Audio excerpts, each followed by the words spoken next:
Hello, we are back in the Ultraviolet Grasslands. This is session 18. All right. And we have swapped out our Apate for a Phaedrid. A I lateral think move. maybe they're the same person. We've never seen them together in the same place, so We maybe. were in two sessions together in like sessions like 3 and 4, and that But was not about it. since I've been here. Oh, yeah, that's right. It's Yeah, true. he's just That was not before you here. joined. Yep. There is Phaedrid. All right. Would Modan and Aderon like to give a little update of where we are? Oh, where are we? So we're still at the behemoth Oh yeah, spell. Yeah, in the lab. that's right. We were. Oh, Oh, we talked yeah, to some of the true. great ones who were conceited dicks. That's right. I had a philosophical discussion with one of them that That was went cut short. nowhere. Oh yeah, and then we heard the howling of wolves around us as we were talking, and suddenly he was enveloped by a big rug of fungus and dragged away. And there was a pack of wolves that I tried to be cool with, but it became very apparent that like they were going to try and eat me if there was no nego. So I fired a warning shot from the radiation gun and GTFO there. Epate, we were trying to determine. Oh, then we went and we found the pack Yes. and managed to actually communicate and sort of negotiate with him. They were cool. They had already eaten the guy, so there was no getting him back. Oh yeah, you had the little I think Aderon merged with the elder carpet. Yes, Yeah. the elder carpet. The Aderon let it get on his back and kind of become one with him and speak through him. And I was assuming that you were just going to take over my character, Mark. Oh And no. Yeah. but instead you have me talking to it, and I'm like, oh well, okay. So then we were like trying to maybe think of if maybe we could broker a deal between the great ones and the Yeah. wolves to be like, maybe the wolves could keep the vermin away from the great one. And the great ones could like leave some meat out for the wolves, symbiotic thing. Wolves wouldn't kill any great ones. But then again, in talking to great ones, they were all just conceited dicks. Though they did agree that it'd be cool leaving some meat out. But then we decided the wolves really like to munch on the gerbils that eat the bones. I think that happened in when you were here, Phaedra. I think you were here for that session. Somebody fell into a cave of bones and a bunch of Yeah, gerbils that came in. Yeah, and yeah, grabbed the yeah. bones. I remember the Cave of Bones. That And was so it turns out the wolves really like to munch on those gerbils. So we thought, okay, well maybe we can go talk to the gerbils. Apate had something she wanted to Well, do. Apate Maybe. had decided that instead of saving the wolves because the carpet was protecting the wolves, Apate was like, I need to save somebody else because Apate being lawyer and Yeah. all. And so we decided to go and try and represent the gerbils. And so we went to the buxom pine forest. The And lurid pines. yes, and in the pine forest, we found a back door to an actual research facility. We entered a dungeon. Yeah, we did a dungeon crawl. We started a Ooh, dungeon crawl. started. oh, I missed a dungeon crawl. Well, Okay. we're actually still do in the it. dungeon. Oh, we're in the dungeon. Okay. That's So where we that's left off anyway. We yeah. met some mole rats there. Who don't they wear Eloquent. little vests? Eloquent mole rats with little Tyvek Yes. jackets. Yeah. Yeah. So you might find this interesting because the mole rats are actually a multi-body person who was Yes. trying to simulate a porcelain prince, and they multi-bodied themselves into a bunch of mole rats. Yeah, and I think didn't we get the impression like they might have been human once, and Something. through the years of experiments, whatever happened in the lab, we're not sure. Yes. Yeah. But they were cool. We had Aderon gave them tea, and we all sat down, had a lovely conversation and dinner, and they told us basically like, yeah, we could explore the rest of this place, and there were some nasty things that will definitely try and kill us. So Like beware. hamsters. Yeah. Yeah. So yeah, so there But valuables, there are valuables we could get right. if we wanted to. And apparently somewhere there are undead also. They didn't really say where that was. So the question is, do we just magically teleport Phaedra into this situation, or You want to just do it that way, or I've been here the whole time. Yeah, He was so we just can either remember he was have, just quiet and studying. We thought he was yeah, just studying his notes and things. yeah. So Phaedra was like getting ready to work on the problem of the floating city yeah, on thing. Neuromancy. So we can either have Phaedra to have been tagging along with you, or y'all. I mean, you're at the entrance level of the dungeon of the research lab. So if you want to like pop back and regroup at the Yeah, why don't we do that? cell, you Why can don't do that. we? Whichever one works better. Quick question, because I know this was discussed, but I can't remember if we did it or not. Aderon had we talked about like setting up another sort of little base of operations near the lab, Oh, Yeah, we like a haven't place done it yet. We just discussed it with the mole rats. yeah. where people it could come be a place where Yeah, the mole rats could meet people for trade and stuff Oh like yeah. that. So caravans didn't have to stop at the shell with the Oh yeah. yeah, so jerk-offs. instead of stopping at the shell, they could stop at this place near the mole rat lab. Yeah, wanna at make least it would give them an competing tourist destination. yeah. And I realized after the fact we need to make it an optional thing so that the great ones don't get too upset with it. But if it becomes an additional attraction and like the covert purpose is so that people have conversation that is not with the great ones, because the mole rats are very good conversationalists, or they themselves, all of them, are good conversationalists.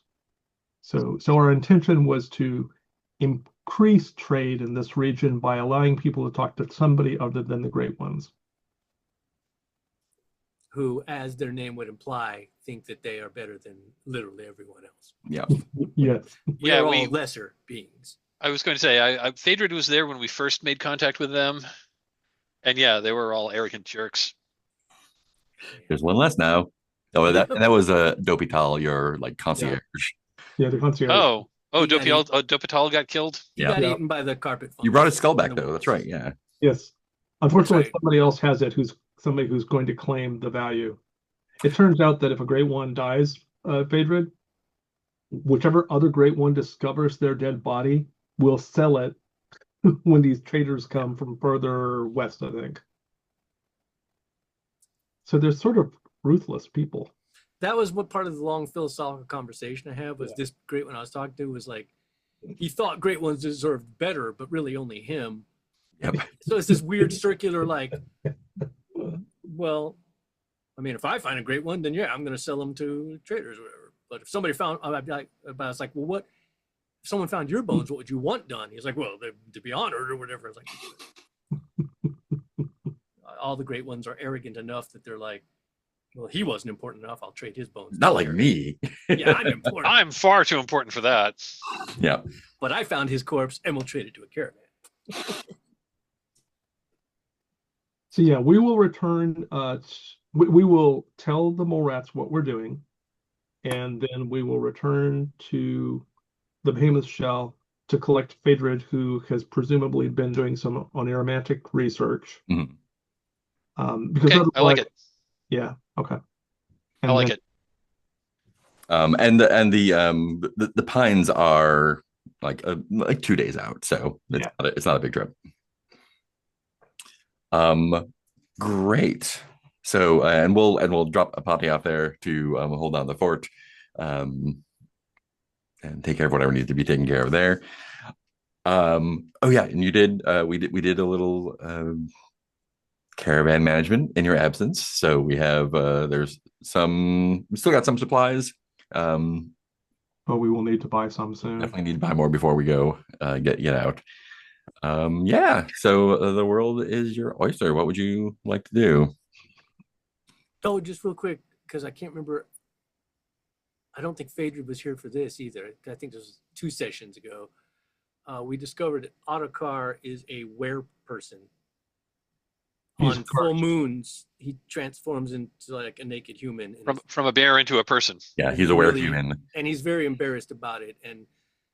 But I discovered him in his human form, but like told him it's totally cool. We got his back, and then like we had a big discussion among. So everyone in the caravan knows this because I told him that would help us better protect him and know cover story, and we know if full moons come in, we need to like make sure he's not Mhm. somewhere vulnerable when he turns to a human and all that. Oh, and the other big news from the last Sarai Yeah. There was a wedding, Oh, an yeah. elopement. Pookie, the cat lord, eloped with Progress Ninebody, who is a um, Son of a splinter of Black Helmet 60. So the town guard was too spread out. 9 of them got together, formed a new porcelain prince, and eloped with a cat lord who was running Modan's bean caravan. So now Mook, the orc, is handling that. Okay. I think they last we heard of them, they were heading towards the Citadel, but we Yes. haven't seen them on screen since the news of the elopement. And yeah, that's caused a little kerfuffle at the at the Sarai, but you know, I'm gonna drop that into the NPC tracker. What was the name of the uh, what was the name of the porcelain prince? Progress Nine Body is the new one, and 60 Black Helmet is now 51 Black Helmet. I guess I shouldn't laugh. Those are multi-body problems. My arm just ran off with the neighbor. Exactly. Yeah. Actually, Adirondack can conceive of that possibility. That's a little disturbing. I've never really thought about having parts of my body rebel and leave. Oh, and Apate was also concerned about how Otakar became a were-human. I think there was um, Sometime in the past, people who were white of skin yeah, experimented on Otakar. possibly the Vile, but Well, that was speculation, though. yeah, that We was a don't. long time ago, and the past is Yeah, fuzzy. yeah. Which is why we should talk to Annis of Star. Yeah, Hannah Star. Great. And it is what is it? It is we're in the middle of Orange Month. It's basically early June or late June. Um uh, Living is easy and the cotton's high. Um Great weather for whatever you feel like doing. Fish are jumping. Cotton is high. That's what it is.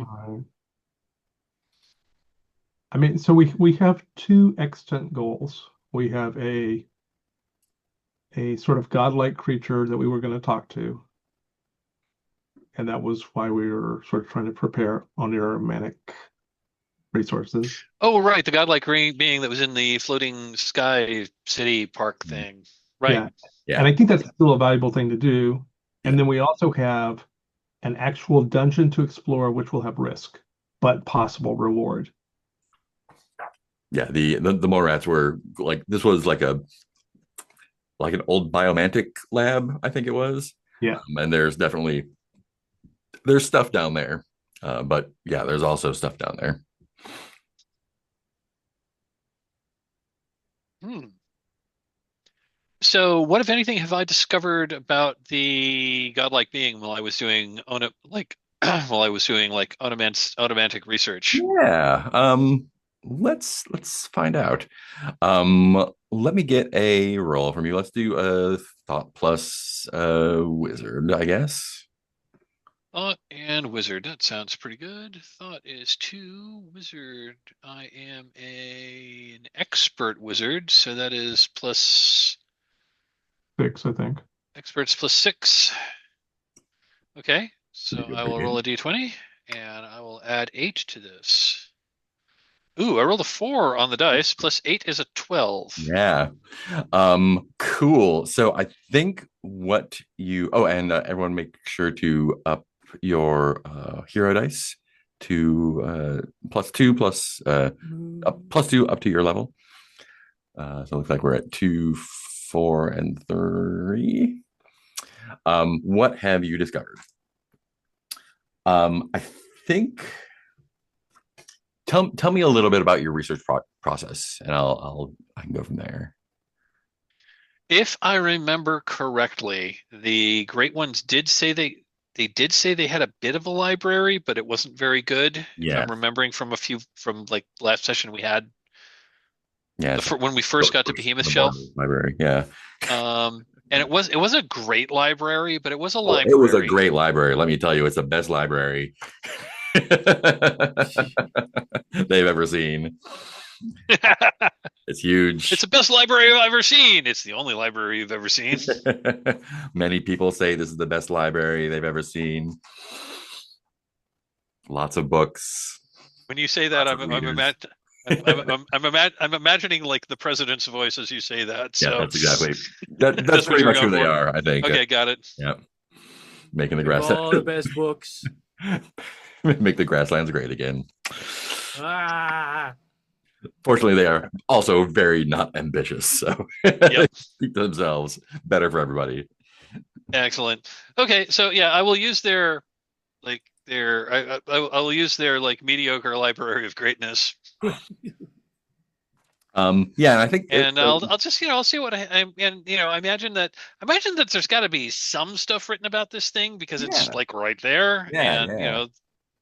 And I think so sounds like so a a lot of what that's D&D you find item. is that there are some like very old things that describe they're like the um kind of like almost like a pantagruel kind of like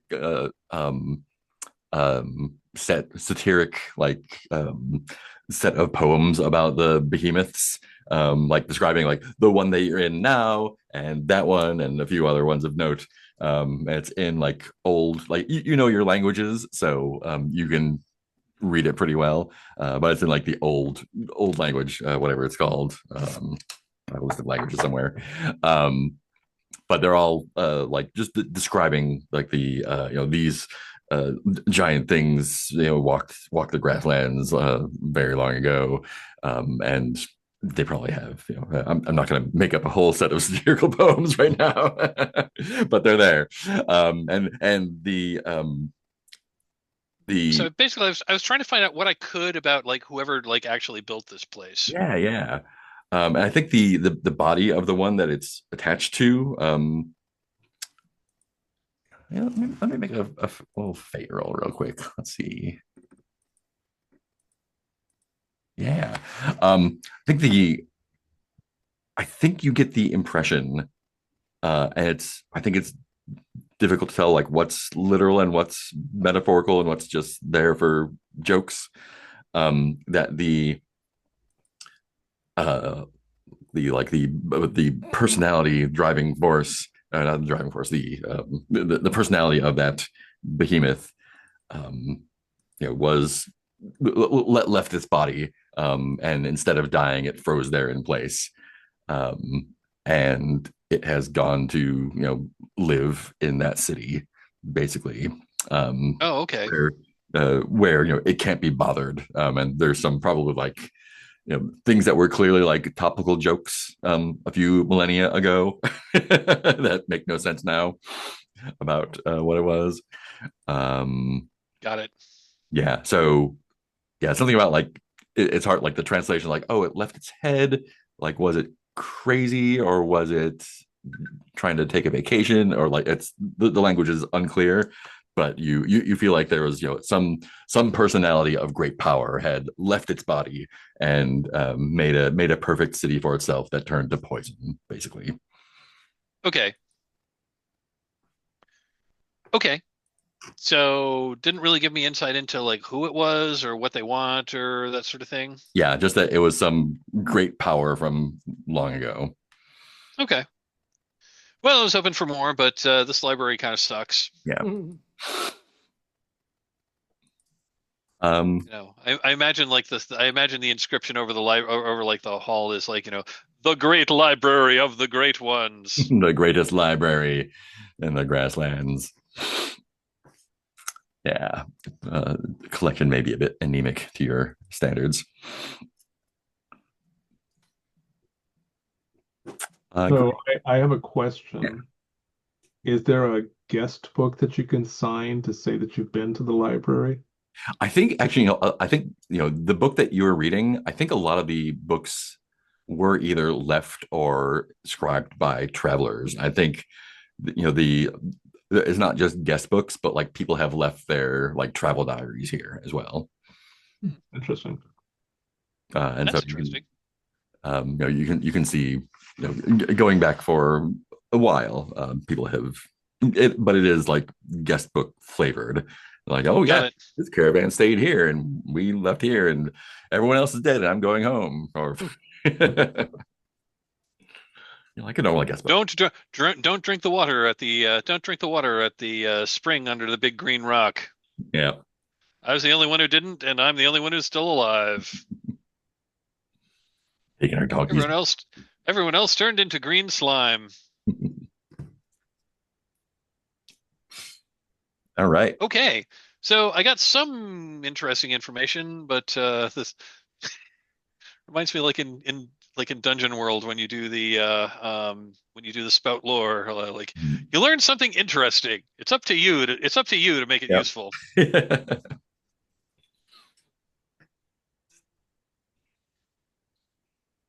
Okay, well, I'll meet up with the rest of the caravan, with the rest of the group when they reconvene. Yeah.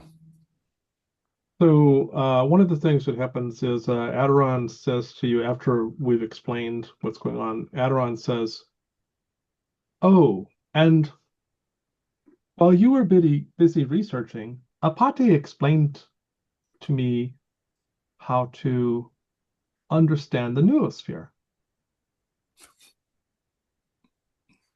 Understand the noosphere? I mean, in a basic way. Okay. I am now sensitive to some of the things that before were merely imaginary.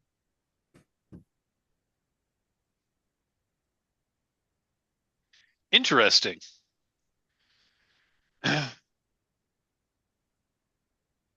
Tell me more of this noosphere. My understanding is that there are other realities, possibly some created by the ancients and others which I don't know, maybe or not, but I seem to be particularly, or have spent much time contemplating portals. Okay. Yes, portals can definitely lead to other places, not just on this world, but elsewhere. This is a big concept, not on this world. I shall have to ponder it some more.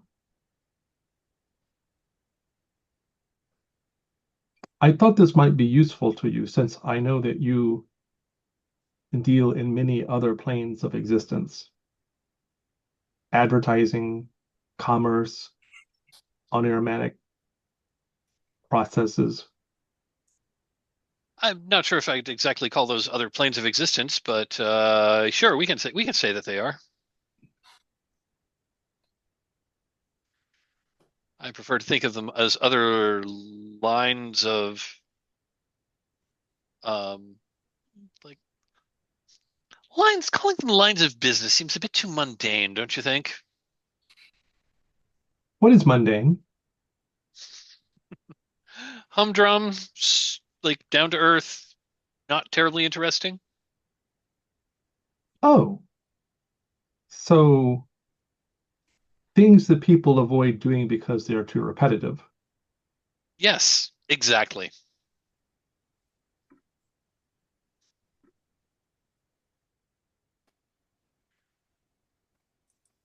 So I'm guessing from there you'll fill me in on what you found with like what you discovered with the wolves and with the mole Yeah. rats and okay.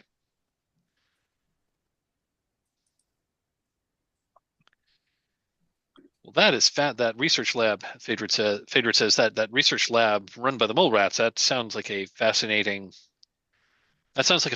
thing. As much as I hate to say it, I found some interesting things about how the floating city came about. I don't think any of that information I found was particularly practical or useful. Hmm. So But I'm not sure if what I'd learned we're going to be able to like try to contact. I'm not sure if contacting that entity is. I don't think I don't think I learned really enough to be able to offer him anything he might want. perhaps, but you have established that the inhabitant was the original source of the larger power, the presence. And Yes, yes, it was the spirit of the Titan that is holding the cables that keep the floating city tethered to the ground.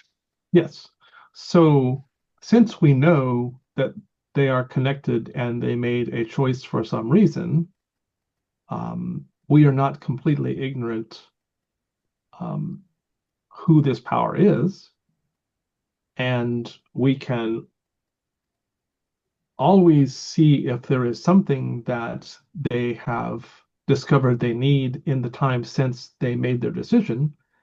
Because, as you have taught me, there is almost always some way to find value to bring to others in trade. That is true. They may want something. I just don't know what it is. Although I suppose if we contact them, we could ask them.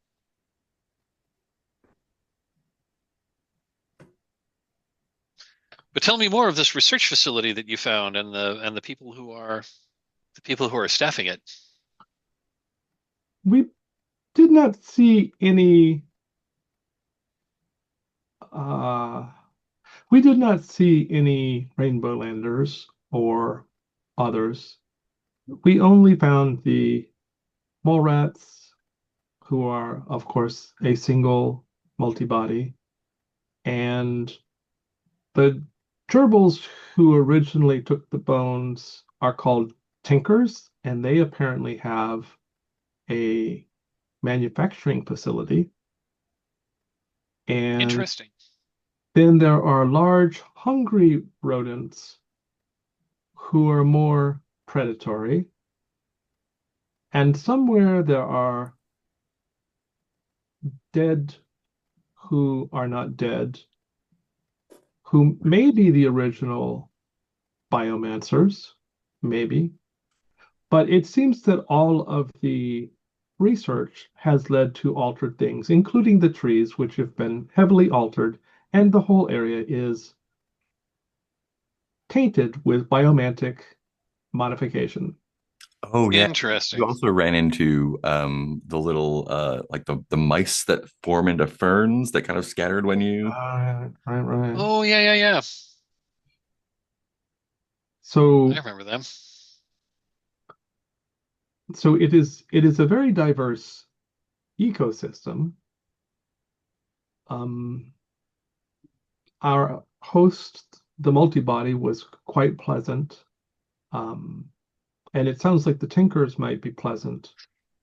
The facility above ground has been stripped by previous um, entrepreneurs, but below ground, it seems there are still things to be discovered.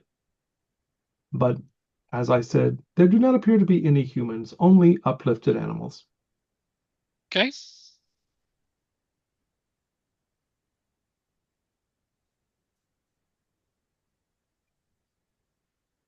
Interesting. I am personally interested in like seeing I am personally interested in seeing what discoveries might be found there. Yes, there are dangers that we may need to face, but we have faced dangers before. I think the rewards might be worth the risk, but I'm not going to do that by myself. I'm going to, if we all, I'll only do that if we all agree. If you wish to do something else, we can certainly do something else. and Aderon is still feeling the pull back towards the Sarai. That's right. That's Yeah, the other thing. yeah, and I do still like the voices, or the voice is quieter, but still in my background. Mm-hmm. I would like to talk to the being in um, the bubble city, but we do not need to do that first. We could do that after we survive our attempt to create profit. Sounds like a plan. Oh, one other detail. The mole rat Yes. multibody was found many adventurers to be distasteful because they were only greedy and sought to profit off the remains of the past. So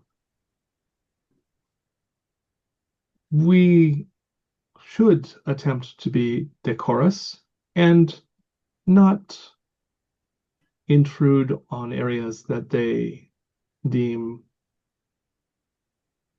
off limits. Fair enough. But we I did can. ask them, and they seemed very completely open to, Yes. Yeah, they pretty much we want to hang go out. to the dangerous areas and face creatures who want to kill us to look for riches. They were fine with that because Yeah, and none of it is their stuff. when you offered to defend them, they were Oh yeah. dismissive. They're like, yeah, we have taken care of ourselves here. The other uplifted rodents are not a problem for us. We've established dominance of this area. If you want to leave and go further, totally cool, but we're good. And just for context, they could probably take out the behemoth shell too. They're I think 6th level or Yeah, something. they're level 6 polybody. Yeah. So they're not hurting for capability. Got it. Okay. Yeah, Cool. intelligent and resourceful. Cool.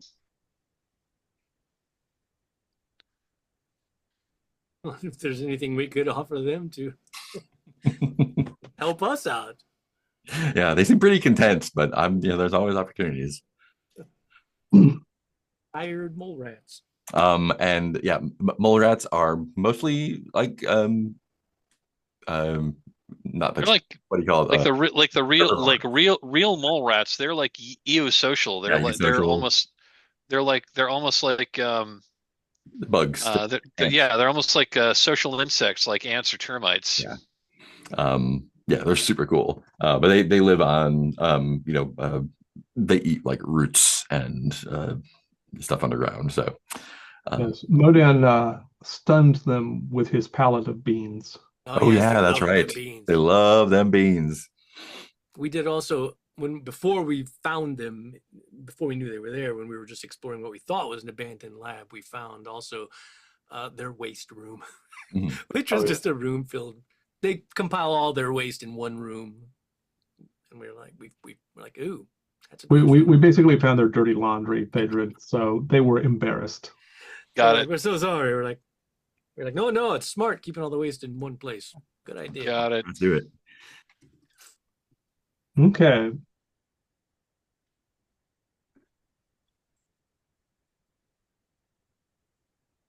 So do we need to do any accounting before we head back to their area? I don't think so, unless you want to do something specific. Nothing that, to me at least, nothing that immediately comes to mind. Yeah. Yeah, I imagine when it's time to leave this place, we'll want to buy more supplies and possibly maybe even another cart and donkey just so that we have more carrying capacity. Which is what I was thinking last time I played, that maybe we wanted one more just so we had more, just so we could carry more supplies as we traverse the expanse of the grasslands and also have plenty of cargo space. Mhm. But yeah, I don't think we necessarily need really anything else to do some more exploring of this. The abandoned rooms of this underground research facility. We might be able to find some interesting stuff, and if we can help the mole rats with their, basically if we can like take care of some of their enemies, that might be good as well. Getting better with them. I don't think it's a big issue of that. Aderon would like to talk to the Tinkers because Aderon is still working on their crafting skill, and Mhm. I might be able to spend a week with the Tinkers at some point. And if I remember correctly, there may be other ways to the Tinkers, but the way the mole rats knew was past some big nasty creature. Yeah, so basically Like, the layers were like the what do they call them? The little fern mice on the outside, There's an entrance to the mole rats, like top level. They've kind of cleared out there for themselves. There's stairs down or a way down, and that's probably where the grim hamsters are. And then below that is, among other things, the where the tinkers are. But the tinkers have another exit somewhere, so they don't have to go through the grim hamsters. So the grim hamsters, those are the ones we have to worry about. That's Oh, one yeah. of the two groups that we know about. That you know about. Them and somewhere undead things. Right? Yes, we don't know what those are.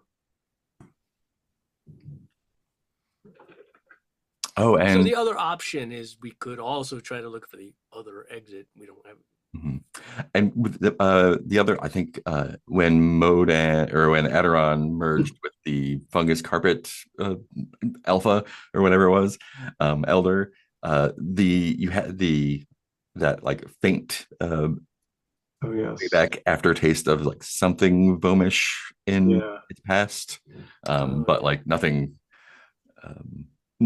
present. Just like, oh, like you had your great grandpa might have Yeah, run off not with a like there bone. were Vom. So the carpets did not find Vomes very tasty. Also, they did not find the great ones very tasty, which was fortunate. That is I good. found them distasteful, Distasteful. Yes. possibly in more ways than one. Right. I was not going to try to. I was not going to try to dissect their motivations. My theory was I wondered if maybe at some point the wolves in the carpet had like eaten something Vom infested. Yes. And that's maybe the faint taste Aderon was sensing in the like.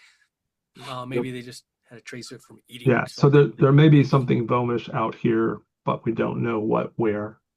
Got it. Okay. Well, one more thing to be on the lookout for. Yep.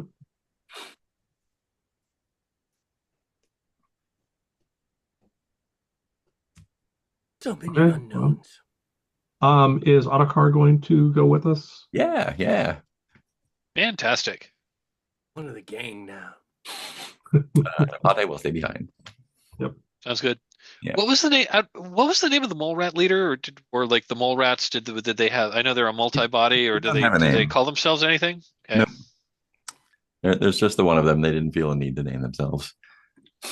Fair enough. We'll not stop you from giving them a name if you want to.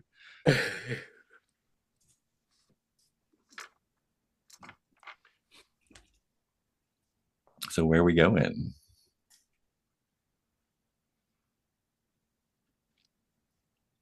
It's a good question.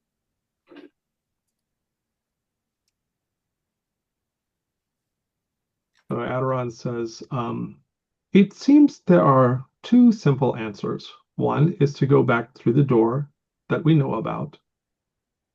And actually, did they send us out through a separate door? Because the door we came in from was their trash heap door. The door you came in from was like older and kind of like mossed over, not camouflaged, but unused. It was unused. Okay, got it. Because What they I'm saying is, don't really go out that much. yeah, but oh, so they don't go out at all. Yeah, they just like they're happy hanging out in there, nibbling on Okay. nuts and whatnot. Gotcha.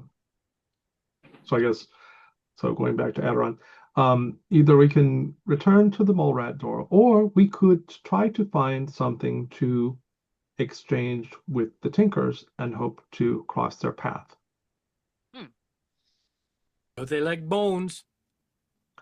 Bone work. Yeah. I like bone work. Well,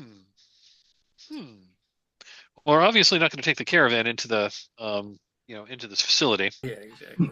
But if we got like if we could conceivably buy a sack of bone work. We have flexible bones. I brought back. Yeah. Oh, we have some. Okay. Yes. Yeah, you got some from the bone pit. Right. Yes. Right. Okay. Should be in there somewhere. That's the other question. Like, I know part of finding tinkers is one thing, possible valuable things down here is another. But again, without the caravan, we're obviously limited to whatever we can carry back out to the caravan. True. But we can bring the caravan back if we establish a safe place to be. Yeah. Yeah, that is true. We do not have to have the mules sitting waiting for wolves to Exactly. That's fair. Yeah, we can bring them back and, like have someone guarding them as we go in, and or if we've found stuff, we could like bring it to someplace safe that's closer to the entrance, and then load up the carts with it. Assembly line. Assuming we find like sacks and sacks of stuff.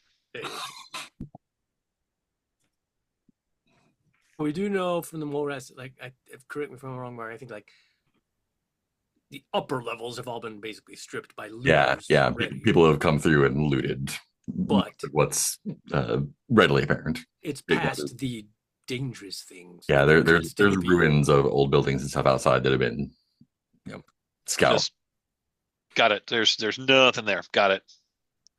But deeper in, there's probably some things, and including Okay. danger. Yep. I'm Yeah, and they'd be I think- great places to make camp. Right. They're old burned out buildings and whatnot.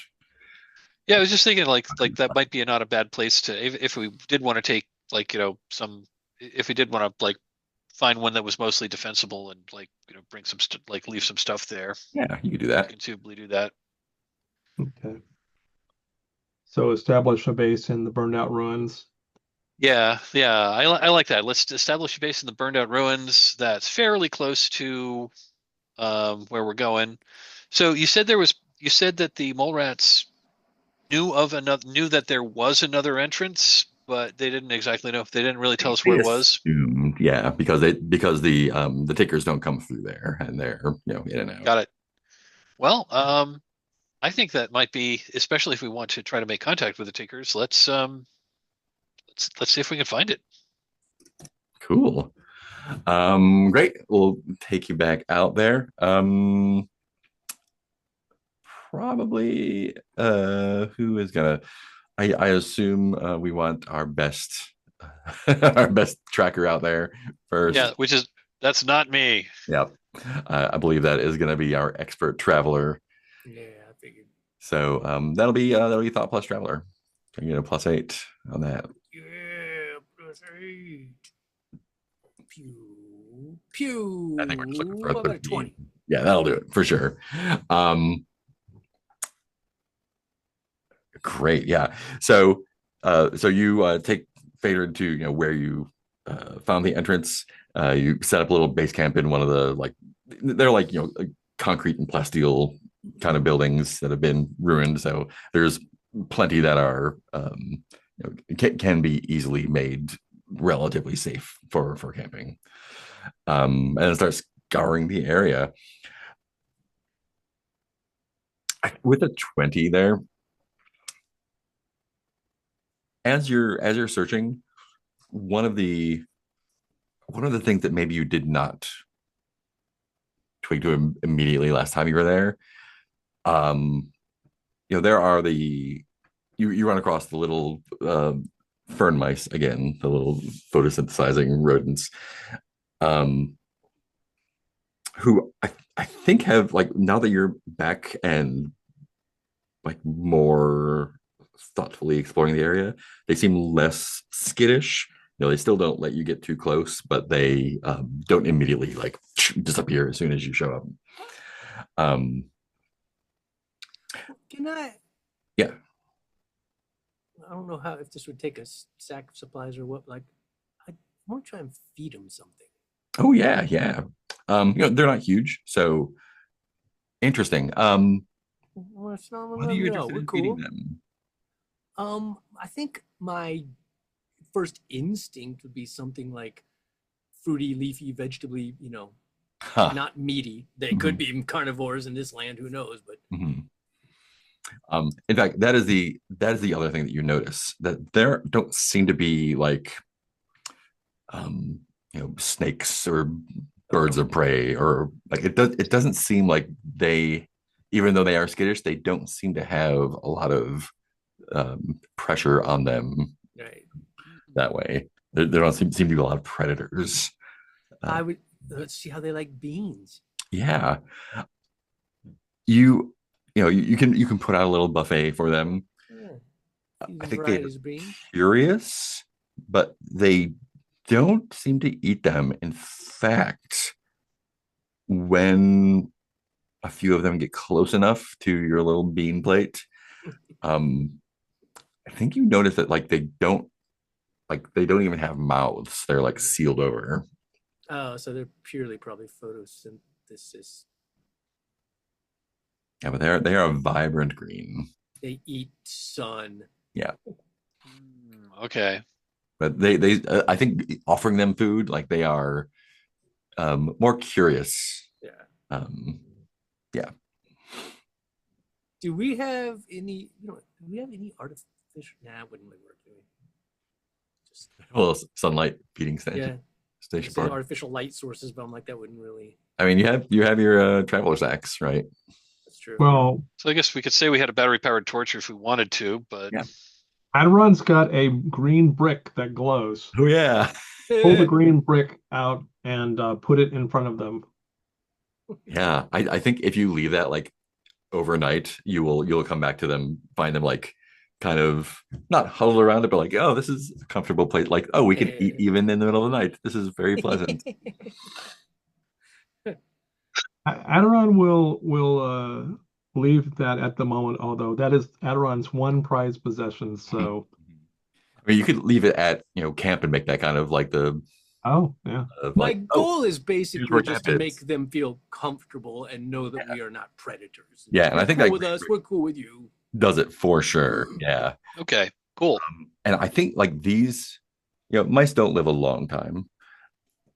I think these ones don't really have predators right now. Their predator is the dark. Green mines. Yeah, but you eventually scoot around. This area is a little bit more extensive than you imagined at first. The so the sort of area that you find yourself in, the others that like the buildings that are, they're like a small campus, right? And then the sort of biomantic twisty effects kind of radiate from there, right? So it's not a city-sized area, but it is larger than it's not just the one place. It's this area of It's like a it's like like the the size zone. of like a Yeah, it's like the size of like a small liberal arts college or something like exactly. that. Yeah, like it's like a campus, right? Um, but eventually you do find another entrance, and I think you find that by eventually you come across you spot some tinker gerbils and track them back to where they're coming and going, which you can do from a distance if you would like. They they seem focused, scavenging supplies of they probably also have taken things from the buildings as well. There's not a ton of them, right? You probably only see a half dozen, which means that there are more down there. Right. But yeah, and they are gerbils that are cat sized, maybe, right, like they were before. Okay. And they alternate, kind of perching on their back legs when they're kind of looking around or doing stuff, to going down and scampering on all fours. But yeah, I think, yeah, Modan, what does the entrance? The entrance is further away. It's probably like maybe even like a quarter mile away from the other entrance. What does their entrance look like? As I hate to make life more difficult for ourselves, but honestly, it just makes sense to me that it would probably be. I think there's like, could there be a creek here? Is that a thing that's spoiled? Yeah, sure. Yeah. I feel like there's a creek, and so next to the creek some kind of rocks and stuff, and it's not really even obvious until, since we're looking for it, we find like between two rocks, there's just like a little bit of an entrance, probably just big enough for a mole for one of the gerbils. Yeah, that makes sense. Like a foot or two across. Yeah, which is why no one else like found it, and why they probably use it, because it's like it's pretty safe. Things can't follow them in, and then I'm like, oh, Got it. So that's going to be too small for us to use. yeah. But doesn't mean we still couldn't try to talk to Tinkers. Yeah, we can certainly try to talk to them. Yeah. Find out what's going on with them, what they're looking for, what they want. Offering of some bone buffet. It is possible that I might be able to fit through their doorway. It is possible. Yeah, for sure. You are Master Flesh is clay. My flesh, unfortunately, is flesh. Flesh as along with bones. Yeah. Do you want to try to get in when there are no tinker gerbils there, or do you want to try to interact with one and see if they invite you in, or not, or tell you to fuck off? I would go on. I was gonna say, it feels a bit violating to just invite ourselves in before trying to interact with them. Like, we're just coming to your house, which they might not take kindly to. My instinct. Phaedron, what were you going to say? I was going to agree with Modan there. I don't think that I think it would be prudent and polite if we introduced ourselves first and attempted to parlay before we just walked in their front door. Yeah. And the traffic is not constant, but it is regular, and you can definitely run into one and interact with them. So Aderon would like to find a spot roughly in a visible place that they might see when they're passing to their door. Sit down and prepare some tea and some cakes. Nice. Bone cakes? No. Bones are for crafting. Cakes are for eating. Well, gerbils seem. Do you still have the flaky chitin effect on your burdens there, or is that left over? That is left over. That was cleared out when the screams started overwhelming my system. That's right. Great. Let's go ahead and give you a roll for that. It's going to be a charisma roll plus your protocol specialist, I guess. Yes. Okay. I actually get to use a skill. Okay. So charisma isn't anything, but protocol is 3. Oh. That's a 1. Would you like to use a hero die on there, or do we want to roll with it? I'm going to roll with it. Yeah. I apparently have transgressed some protocol pretty badly, and I'm curious to see what this is. Yeah.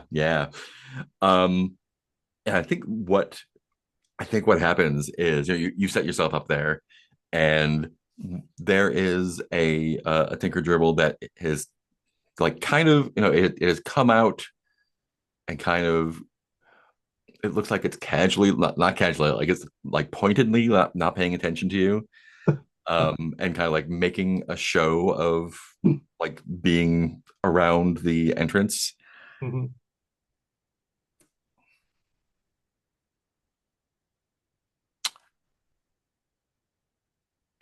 And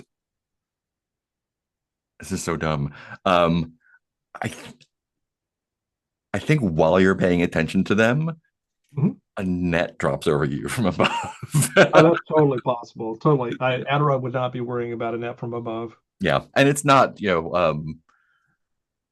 highly advanced or anything. It is like they've clearly like woven this from found fibers and whatnot. And it drops over you, and you hear there's probably like one of the lurid pines above. Some of them scamper down, and they like maybe a dozen of them are kind of like around you, kind of sniffing and trying to Yeah. figure out, chattering to each other, trying to like figure out like what this thing is. So even after the net drops, Aderon will continue to sip tea. Mhm. Are Modan and Phaedrid around there, or just kind of like lurking in the background? I wasn't sure. Yeah.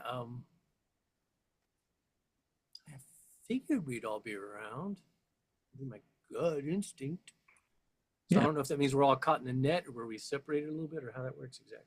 I don't think we would have been too far. I think we would have been close enough to observe that. Hmm. Yeah. And I think the uh, chatter between them is pretty, it's pretty hostile. They're not addressing you because I don't know if they like really realize that you're a person necessarily yet. But they're like, like, what is this thing? Who sent it? They want our stuff. Can They want to take our stuff. We're gonna. can we understand what they're saying? Are they speaking Oh in yeah, like yeah. They're speaking an understandable language. Yeah, okay. yeah. Because there was the one that told Modan to fuck off. Yeah, yeah, that's true. um, yeah. So and they're basically like discussing like how are we gonna dispose of this thing? I think we need to like I think uh I think once the net drops on Aderon Mhm. and we hear the we hear the hostile chatter. Mhm. I think I'm going to look at Modan, kind of nod, and then stand up, and we'll say, As basically pleasantly as say like, possible with my pleasantness. yeah, oh yeah, maybe. I mean, you might be. I was going to try to. I was going to try to like run this as an advertising pitch, but Oh, that's another option. you're Sure. pleasant, so maybe you should take lead on this one. I Sure. think that one has severely soured them. Yeah, I get it, Yeah. but We got to do something, though. I mean, we got to try to parlay out of this. Hey, I forget. Is there like an aid or assist mechanic in this game? I don't Not like think a there is. formal, but it's just another thing to do. Yeah, I no, mean, there's the hero we've dice. all contributed hero dice. Yeah, So. I guess hero dice. That's the main way to do it. Okay, cool. Yeah, but you can like as you and like Aderon can hear like they are basically discussing like how to take you apart and take you in. I think it's Right. definitely time to excuse us. Pardon. We are apologies. He's with us. We are. Yeah, I We're think all. they kind of like form up like they're crawling on him. They have like the little hands, and they're not human faces, but they are more expressive. They're like like an animated gerbil would be, right? Um, Right. and I think they kind of like not form up, but they like are huddled like on top of and around Aderon, and they're baring teeth. They don't have any weapons, but they are clearly very upset by this disturbance slash intrusion. Uh, It's ours. We found it first. no, he's with us. That's a person. It's not. He's alive. Not for long.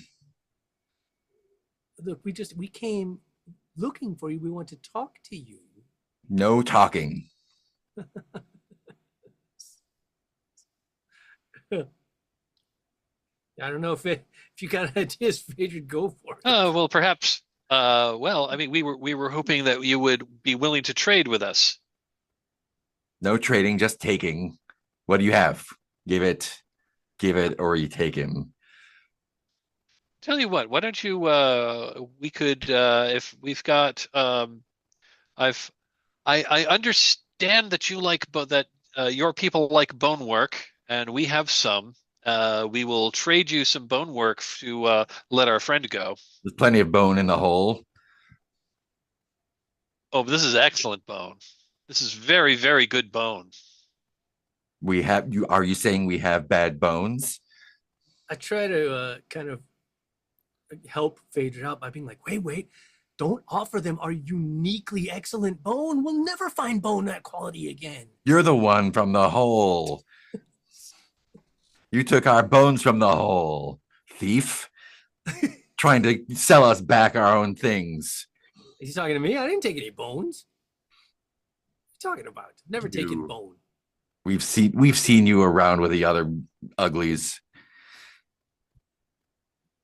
So at that point, Aderon is going to reform their head into a mimic of the gerbil head. Perfect. Wow, yeah. Let me see how do they react to that. I think they are mostly just confused, and I think that underscores that you are not necessarily a person to them. They are smarter than your average gerbil, but not super smart. Aderon's going to complete the transformation and turn into a giant version of them.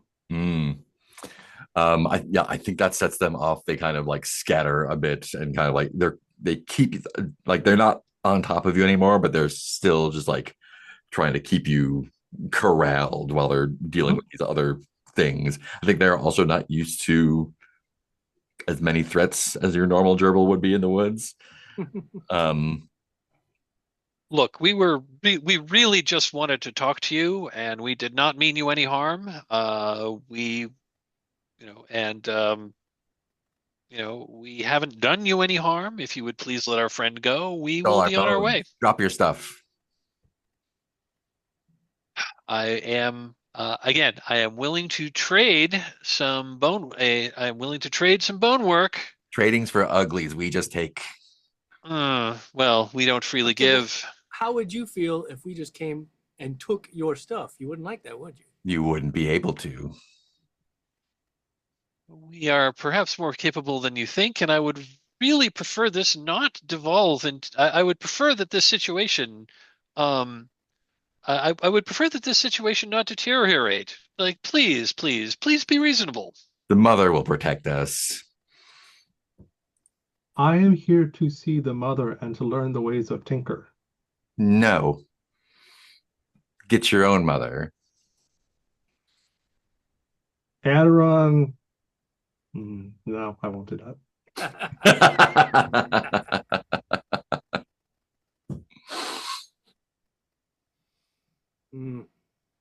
Your mother would be ashamed at such rudeness. Mother knows no shame. Mother only makes. She makes weak cakes. Give it. Drop your stuff. You will get nothing. Rude gerbils get nothing. You're rude. Come to our house and steal our things and call us ugly. We didn't steal your things. We didn't call you ugly. And we ugly. never called you ugly. And we purposely did not enter your house because that would be rude. We remembered different. You came in, you took our things, you insulted us. That doesn't sound like us. We are ambassadors who make friends. We don't insult people. Does ambassador mean thief? No. No. We try to make friends and establish trading relations. Why would you trade like the other uglies? Why would we trade? Because sometimes you might have something we want, and we might have something you want, and then we could exchange them. Yes, that's what trade is. We don't want to just take things from you. We do. We take things. We take what we want. And we have what we want. Oh, so you're thieves. No, we just take. You're thieves. You take our things. See, taking someone's things is thievery. No, we take ugly steal. Well, then I guess that does make you ugly because you steal. Can you roll? Give me a strength save. Ooh. Plus your fighter. I think there's 2. My fighter is skilled, so that's 3, right? Yeah. Out of 5. Out of 24. Yeah. I think one of them kind of like charges you. Like, and is like kind of like swarm, like running around your legs trying to like grab or bite or something. It's not there yet, but I think you've provoked it. And the other ones have their hackles up as well.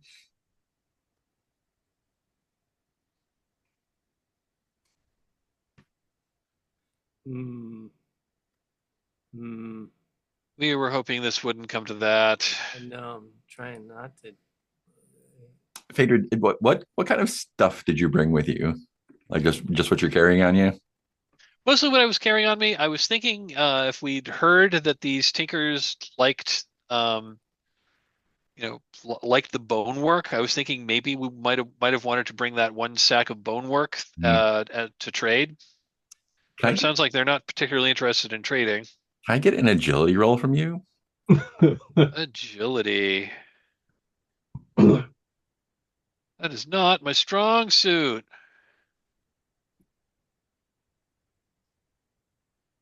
That's a 7. Hmm. I think a couple of them have like scurried up you, and like kind of like crawling over, picking at your stuff. One has grabbed your where is it? You have the I think one of them has found your black metal vertebra and grabbed it and scurried off. Oh, I'm gonna try to grab. I'm gonna try to like. I'm gonna try to. Let's see, how does this work? Da, da, da, da. Can I say that like the one that was scurrying on me was like climbed up onto my shoulder and Mhm. what I basically I'm gonna cast Orange Dream on it. Nice. I'm uh, gonna cast Orange Dream on it, but it only works with a hostile one if you can whisper it into its ear. I was hoping I think to you could do like that. Yeah. if it was like on my shoulder, I was going to say, Stop it, motherfucker. yeah, I'm going to say, like, like, yeah, So I'm going to cast Orange Dream. Let me read the spell. Mhm. A neutral or friendly creature agrees to do what you ask for an hour, so long as it does not appear immediately dangerous or risky. Overcharge. Even a hostile or violent creature will listen, provided you can whisper in its ear. Nice. So I am going to have to overcharge it. It's only a power 1 spell, so overcharging doubles that. Okay, so that's going to cost me 2 life. Fantastic.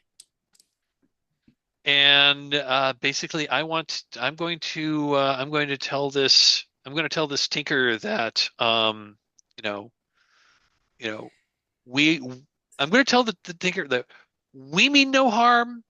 We want to trade. That's all we want. Please listen to us. By the way, Phaedra, you didn't refill your hero dice, did you? I did. Oh, you did? I was down to 0 when I started. Oh, so, you're down to so 0. Okay. All was down to 0 when we started, so I upped it. So I upped it by 2. right. Well, I've got hero dice. I can contribute as well. I think after you whisper to it, it freezes stock still and kind of like I think it perches on your shoulder, holding it, and it kind of hisses at the other ones and says, "Give this one your bones. Give it your stuff. It wants bones." And the other ones are like, "What?" Not exactly what I was going for. Also, I point to the black vertebrae that it's holding. That's mine, and I That's hold out my his. hand for it. Give him all your things. And the other ones don't know what quite to make of that. Well, this isn't exactly what I was going for, but well, at least I guess one of these you guys is are. sensible.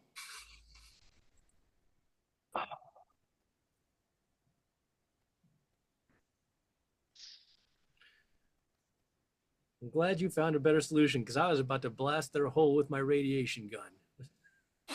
Well, I mean, if this doesn't work, my plan B would have been tragic missile. Gonna try and scare them or plug up their hole so they couldn't get back in for the moment. Something other than trying not to just melt them all. Yeah, these guys are really annoying, but I don't think they're like so annoying that we want to kill them all. Kill them all. Yeah, exactly. I'm not trying. Yeah, we were trying to be friendly. Yeah, not kill them. That did not work. We're trying to be friendly, but these guys are jerks. But I think the one scurrying around you has been joined by another one or two. Can I get a fight plus strength roll from you? Bad plus strength is gonna be a 22. Yeah. If you want to grab one, you can, but they're still being very aggressive and snapping at you. And it's only your training and skill that is keeping them from sinking their nasty little teeth into your legs. Okay. I think they kind of like ignored Aderon now that you two are the ones that are talking. Well, Aderon's about to use the nuclear option. I love it. So Aderon's going to shape change into a giant snake. Mm-hmm. And then Are you attempting to intimidate? Yeah, just natural intimidation of you're my prey. Mm-hmm. Go ahead and make a charisma roll for me. We'll see. Would his flesh as clay help there? You know what? Yeah, let's go ahead and throw that on there. Why not? The whole thing? Yeah. Okay. You are a giant snake. It's pretty intimidating. That's true. Okay, so with the +9, that's a 21. Great. I think it takes them a moment to realize what's happening. But it like I think once one of them is like, right, snakes, those are still a thing. Oh, that's right. There aren't snakes anymore. I forgot about that. Can I get you to make an agility save? Sure. Agility save. My agility is +1, I believe. Oh, actually, no, I'm going to be rolling against your defense. That's right. Okay. Oh, okay. I'll do that instead. Oh, gee. Oh, that hurt. Okay. These are so. Oh boy. So this is what happens. As you turn into the snake, they realize what's happening. They start to scatter a little bit. A few of them go back into the hole.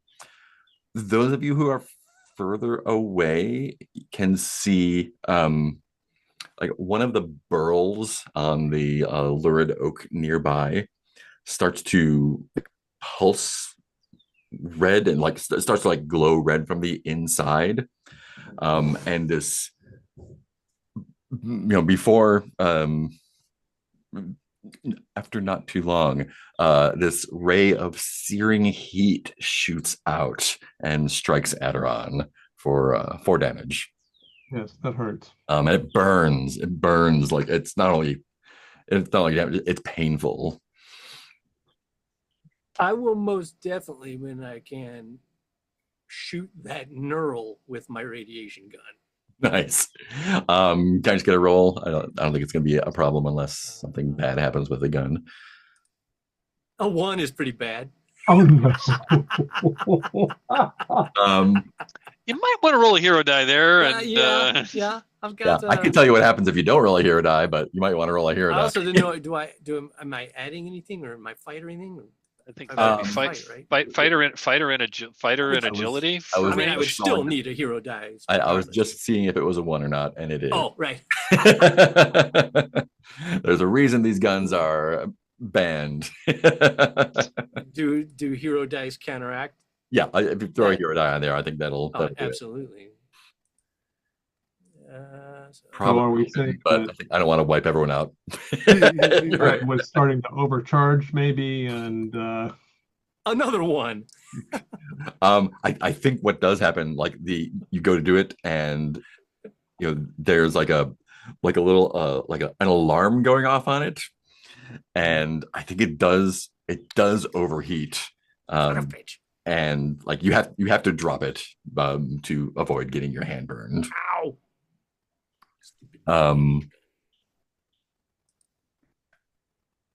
I think you're going to take 3 points of radiation damage. Is that, how do I do that? Does it come off life, or it just comes off of life? Yeah. And it's like a like you were staying in front of an open microwave for a minute.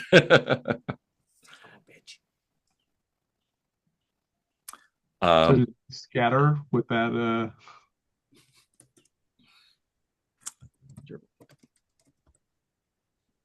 Well, we can't let them get that gun. No, but if they try, hopefully, if they try to, they will go It's ow gonna and burn. fry a little Yeah. bit. yeah, I think like one of them does make a run for it and like it immediately goes just like motherfucker. um, I gotta say though, even last game and this game, I had a long run of really good rolls. you So I did, was way overdue for a bet. you did.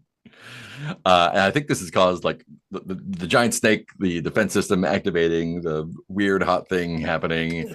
I think they have been thrown into chaos. Let me actually make a. Oh yeah, I mean, there's Do they uh, have a morale roll in this morale game, or things for for a reason. Um, oh yeah, look at that. Roll 2d6. Sure, I'll do that.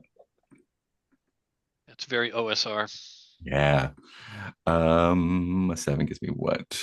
Higher than morale. It flees. I think three. Yeah, I think that's enough. They would have needed to roll pretty low for that. So yeah, they scatter. Some of them make it back into the hole. I think some of them scatter off into the woods. The tree is still heating up. Do you want to change back, or do you want to try and blow up the tree?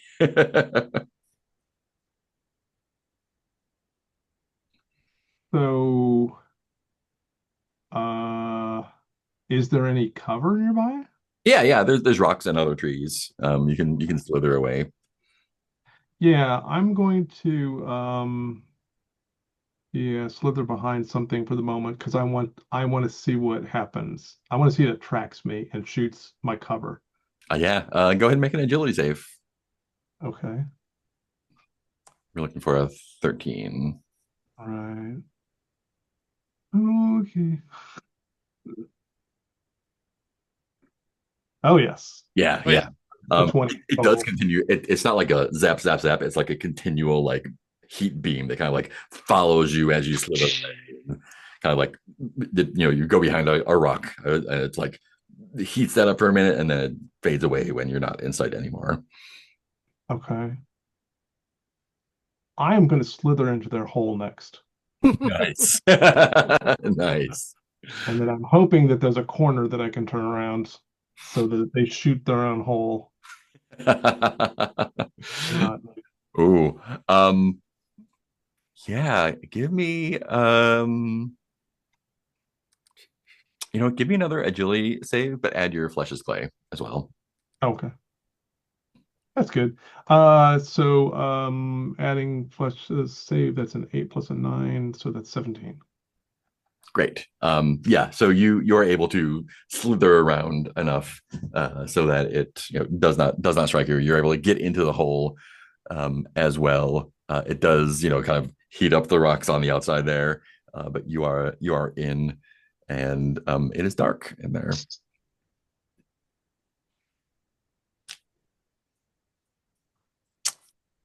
What do Modan and Phaedra do? So what did the rest of the Tinkers like? I think Yeah, when I think when Aderon like slithers into the hole, except for yours. Yours is still hanging out. yeah.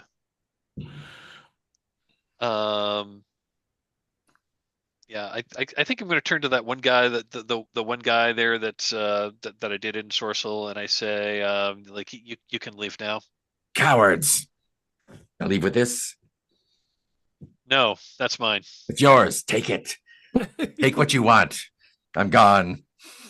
I think he scurries off into the woods. Boy, these guys were jerks. They're super No, dicks. right? Let's go ahead and take our break here, Okay. and we'll do let's do 10. Let's come at the top of the hour, Dig it. and we'll go from there.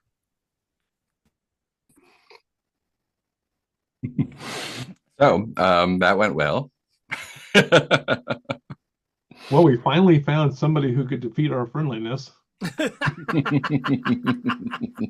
even the great ones we were able to at least interact with, but The gerbils are just Girls are just dicks. Hmm.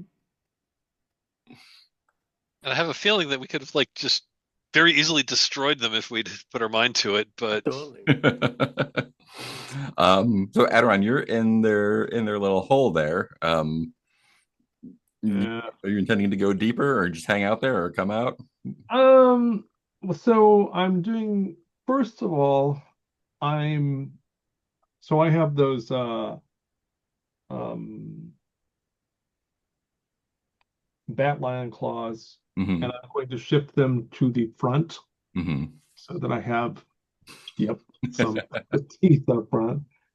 Um, and then I'm going to, I want to get a sense of what this is like Hmm. before I make any decisions. Yeah, I think the sense you get from the tunnel that you're in is that it's not a very long tunnel. Okay. I think the like there are this is like a path that was clawed out. It's not like a warren they've dug out, but this is just like the way they get in and out from the rest of the compound that was down there.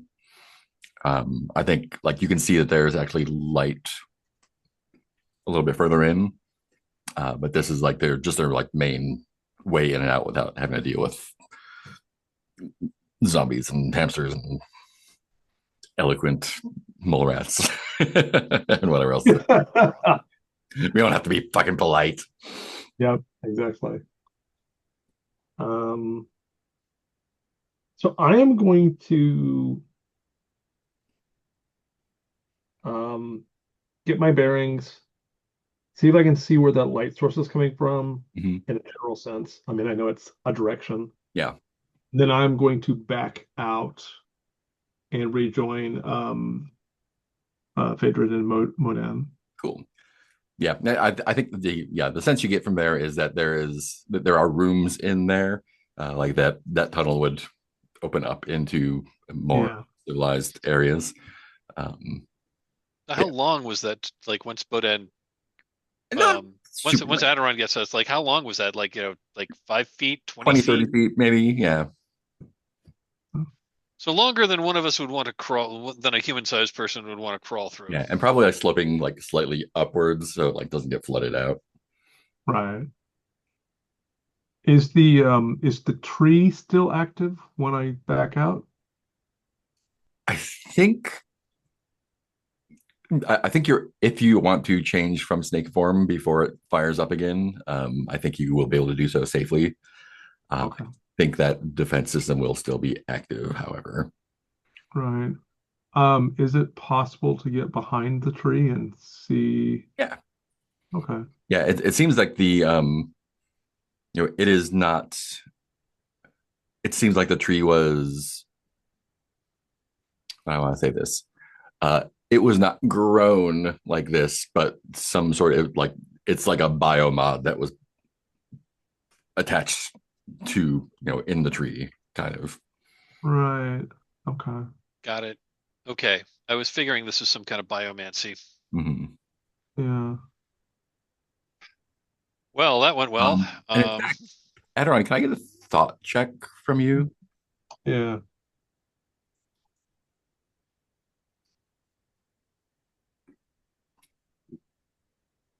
Nope. That'd be a 7 total. Yeah. Yeah, it is. It is. I mean, clearly some sort of biomantic, cyber tree modification. Hmm.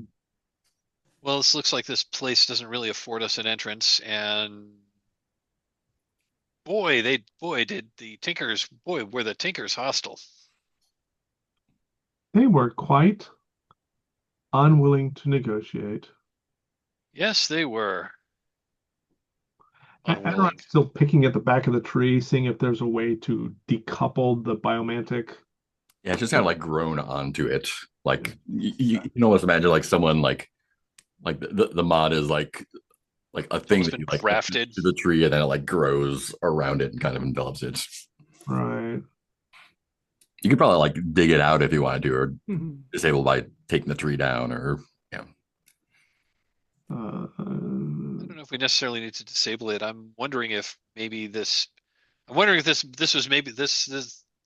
So my conclusion is this was entirely the wrong approach. My gun cool enough to pick back up yet? Yeah, it is cool. Friendliness normally works. It usually does. Not this time. Some people are impervious. Not to this it. time. Examine. Every once in a while, you run into people that they don't want to hear it. I'm not sure. I find myself at a loss in that situation, as in I just don't really just seems there's nothing we could have done to get them to be friendly. But then I also didn't want to have to resort to killing any of them. But it did seem, thankfully, that Aderon managed to make them go away before it got to that. But I mean, I was at the point where what else could we do but defend ourselves? If I know. I mean, my idea to try to ensorcel one that would hopefully be a spokesperson that also backfired. It's still a dick. Backfired. That also backfired. He was still a jerk, and he was being a jerk to his friends then, and they didn't want to listen to him. Sometimes you just gotta eat someone. I was hoping perhaps another shot from the impressive radiation gun might have at least made them fear us. What you do notice, you do realize, I think, after discussing this in a non-heated situation, that the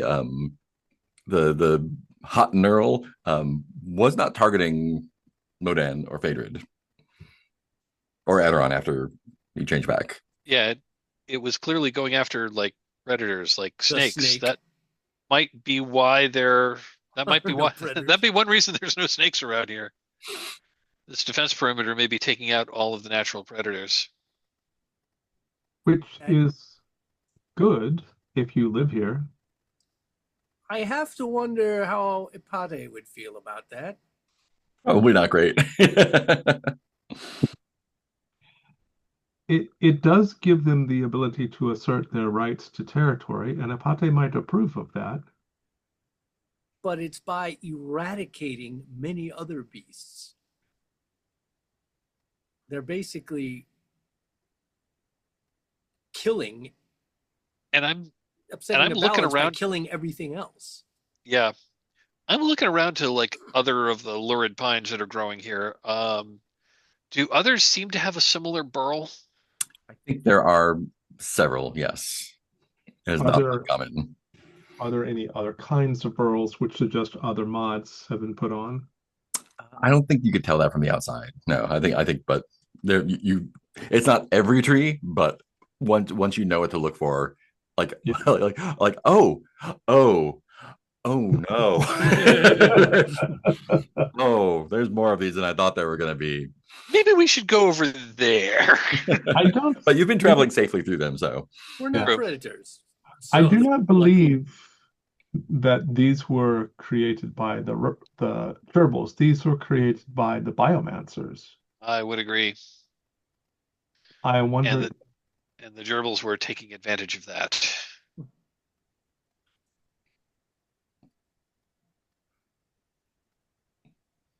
Well, maybe we need to, if we are going to enter these crypts, maybe we do need to go in the other entrance that we know of. I did see light further ahead. It is possible that we might find another entrance a little bit over this hill.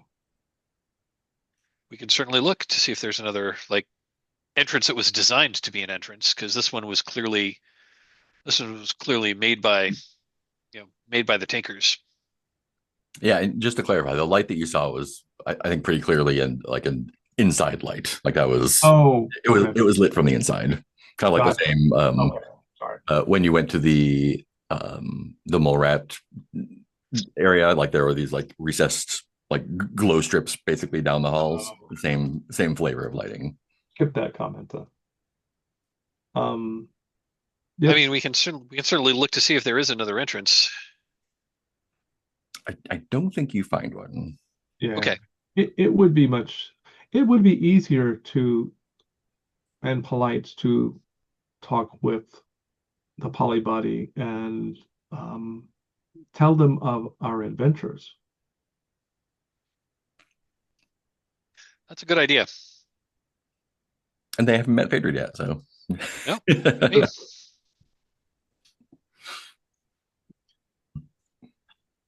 Yeah, so let's go in. Let's go back around and go that way.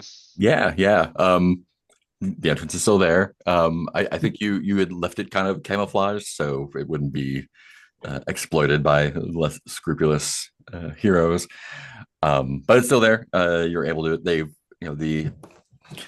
It is a warren of tunnels that have already been there and that have been repurposed to the mole rats purposes. And I think now that it has been used, like the entryway has been cleaned up a little bit, almost as if they expect people to come in again.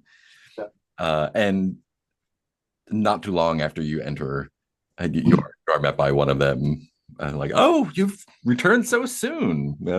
So delightful. What a pleasant surprise. Did you bring more tea? That was very nice. Always. And you brought a friend." Hello. Our And other traveling this is, companion. as I'm speaking, like this is a chorus of a couple dozen of these mole rats around you speaking, like, they will like come up and draw your attention. They're all speaking in a voice. It's kind of like the goblins in Labyrinth, kind of like popping up in a different way. Only very polite. Yes, another member of our caravan, Phaedra. Phaedra, well, you're welcome. Well, thank you. Thank you. I trust you found what you were looking for. We found the entrance that the Tinkers used, and we found the Tinkers. And Oh, they condolences. they were not pleasant to deal with. We attempted to like deal with them in a civil manner, and they were not so inclined. We cannot recommend that approach. If there were not a buffer between we and them in the complex, it is unlikely that they would be Around. Yes, we have a certain amount of patience, but not that much. I mean, that raises a good question then, in that you said it was fine for us to explore further if we wanted and everything. Of course. If we were to get rid of the dangerous creatures that we meet upon the way, would that then just open the way for the Tinkers to come and harass you and annoy you? Possibly, yes. Or the rats, or who knows what else. I mean, is that okay with you, or you don't want to do anything to upset your lovely home? Equilibrium is never eternal. We are well equipped and prepared to defend our territory if need be, or extend if need be. And if the gerbils prove to be intractable, then we will take every step necessary.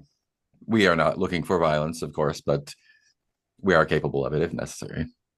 But you have no issues with us if we were forced to clear out some of the hostile entities. Oh no, you've established that you mean no harm at all, and we understand that everyone has their own prerogatives to do what they like.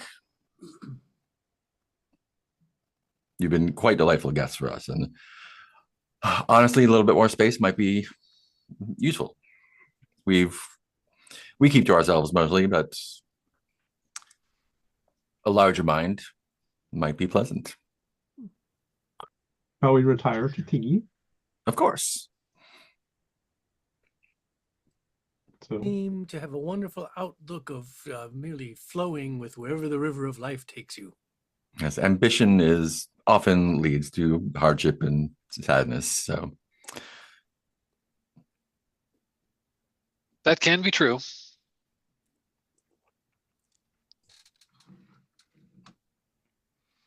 So I guess while we're having tea with them, I will ask, like, what dangers they face. I assume like they're in a they've got like some complex of like rooms and areas Mhm. with corridors that go off into areas that they don't go to. Yeah, basically they have like the top floor to themselves, more or less. There's like a stairwell that goes down further that is it's not sealed off, but there are doors. And I think they in a euphemistic way, I think they've made it clear that any things don't come up from those doors anymore. They've they've made it clear that it's not safe for hostile things to come that way. Got it. So it'd be okay for us to go in that direction and Of course, see what we find down there. of Okay. course. I guess I will ask what sorts of hostile things have come up those stairs, just so that we know what we might expect to find. And um, there are several kinds of uplifted animals here. Some have taken advantage of their new station. Some have devolved into the worst of what people might aspire to be: greed or violence, um, uh, pride, I suppose, indulgence. But uh, the ones that you would most likely come into contact with immediately are the hamsters who have they've become vicious. Hmm. Some like you have ventured through there before and not returned. I don't know Right. exactly what they do with them, but it's unpleasant. The answer is not good. Right. Well, we are fairly capable. And you can see a Hmm. slight bit of amusement play upon their little mole rat faces as they not agreeing. But Admittedly, I only feel mildly capable. Not as much as, I mean, Phaedra and Aderon are definitely more capable than hmm. you told us You tales of should. your I would. Oh, warrior training, though. oh, Modan, you are selling yourself short with that assessment. I've seen you hold your own in plenty of fight. Well, there's been a lot of luck, and I have had some training to improve that. But like in our encounter with the Tinkers, I found myself once, my very powerful weapon was out of commission. I was sort of out of options. True. Well, I have a few tricks up my sleeve, but I don't know. They didn't seem quite fitting to use such destructive force against such, frankly, petty opponents. Yes, indeed. Hmm. I will note that I am injured Hmm. and not at full ability to survive. As am Yes. I. I've also expended a fair amount of I've also I'm also feeling a bit weakened as well from expending magical energy. Seems as if Um, we could all use a little rest, especially before tackling something where we know we'll be facing hostile entities. that is true. Um, You could do some I scouting and then go back to heal up. I mean I could use some Aderon. I could use I have some I do know some biomancy that could assist you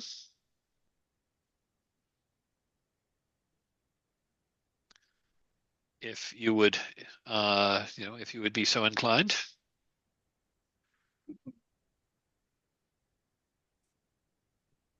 Let me check my internal registers. Hmm.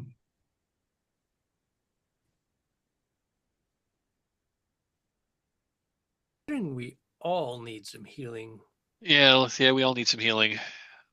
Seems like rest is probably our only real viable option. We all need to be at full strength before we go and see what lurks below.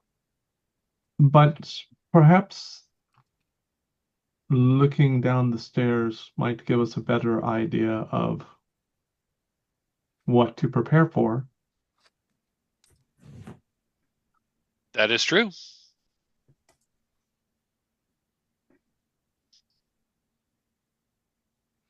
A little dip our toes in the water, as it were.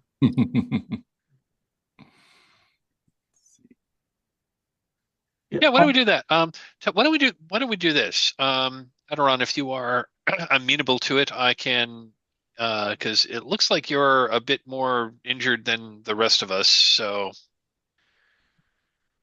I am I am good with using some principles of helesthetics on you, if you are, if you would agree. I certainly would um, favor an improvement, yes. Okay, well, I will do that.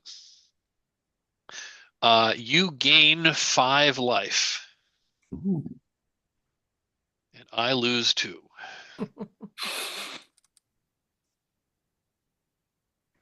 I feel considerably better.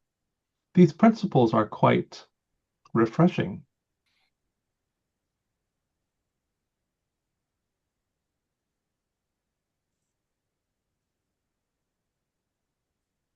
It is, yes, they are, that's a certain level of biomancy. I learned that, I learned, I learned these from,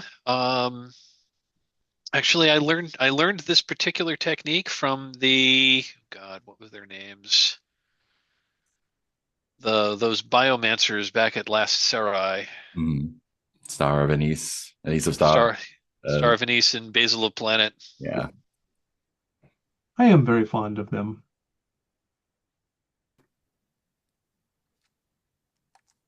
Yes, they taught me they taught me this particular technique. So, out of curiosity, how does that feel or what does it look like when you heal me? Mm. That's a good question. Um,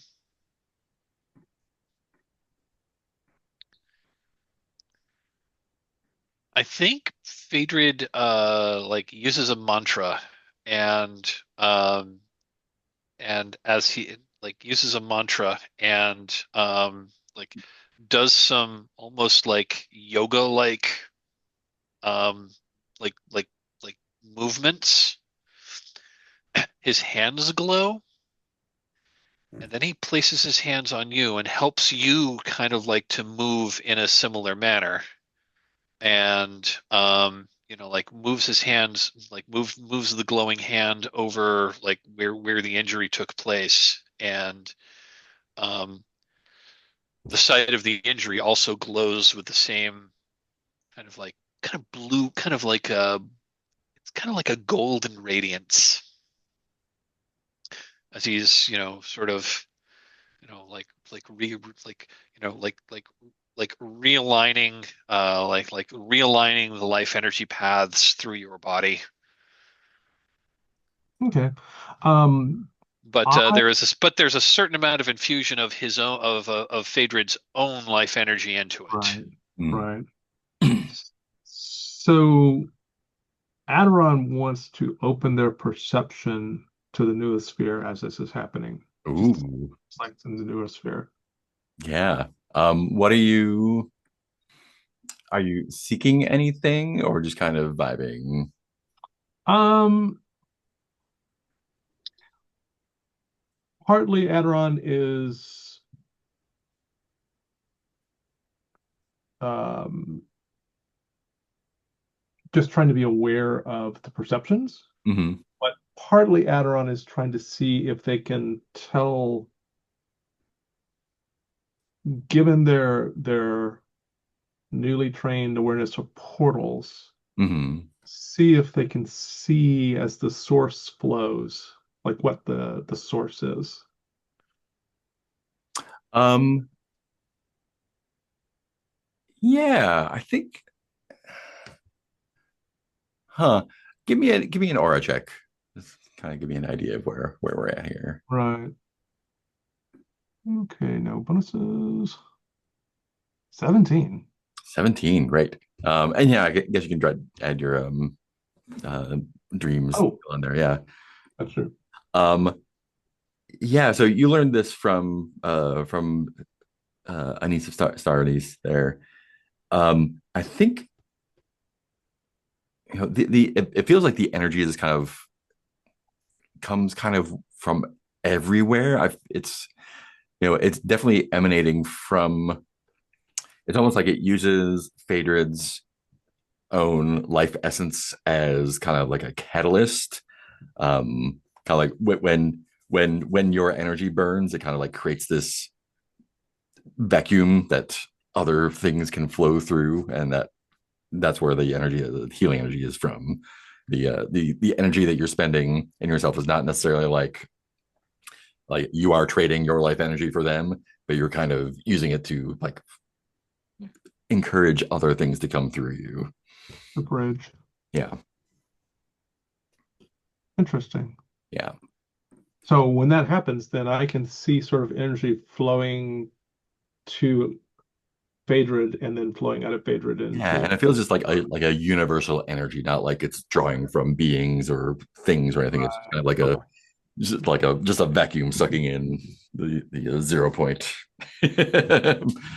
ambient energy. Okay. Um, and one more thing, which is I'm assuming this is happening in the we're in the Morats. Yeah. Yeah. So just glancing at one of or more of the polybodies, do they appear to be aware? I don't think so. Okay. No.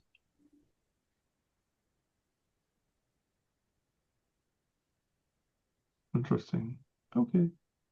Yeah. Cool. So what now? We need to figure out how to go down and scout. Yeah. And there's, again, like just a clear stairwell going down. If you wish to proceed down in whatever way you would like to. Yeah, I think we should cautiously head down the stairs. Yeah. Let's see if we can generate a thing here. Yeah. So it is kind of like a cement stairwell, a boxy thing with a metal and cement stairs going down. It is clearly disused. There's been no traffic through there for some time, but it does indicate that there may have been some scuffles there in the past.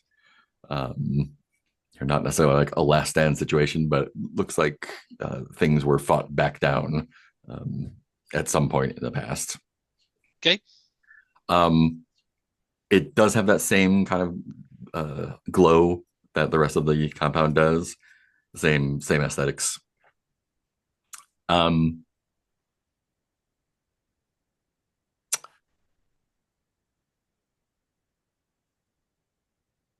it does go down quite a ways though.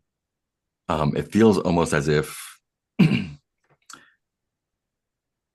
think Vader, do you get the impression that like this entryway is like intentionally, it probably goes on for like 8 stories or so, and it's like intentionally separated. Like you may have seen this in some buildings in the cities where like, oh, like is it like when the parking lot of the airport is separated from the rest of like, oh, like here's our kind of like public-ish area, and stuff that happens down here is we're The gonna, not so public area. yeah, we're gonna put 100 feet of concrete between whatever's going on down there and the office workers upstairs.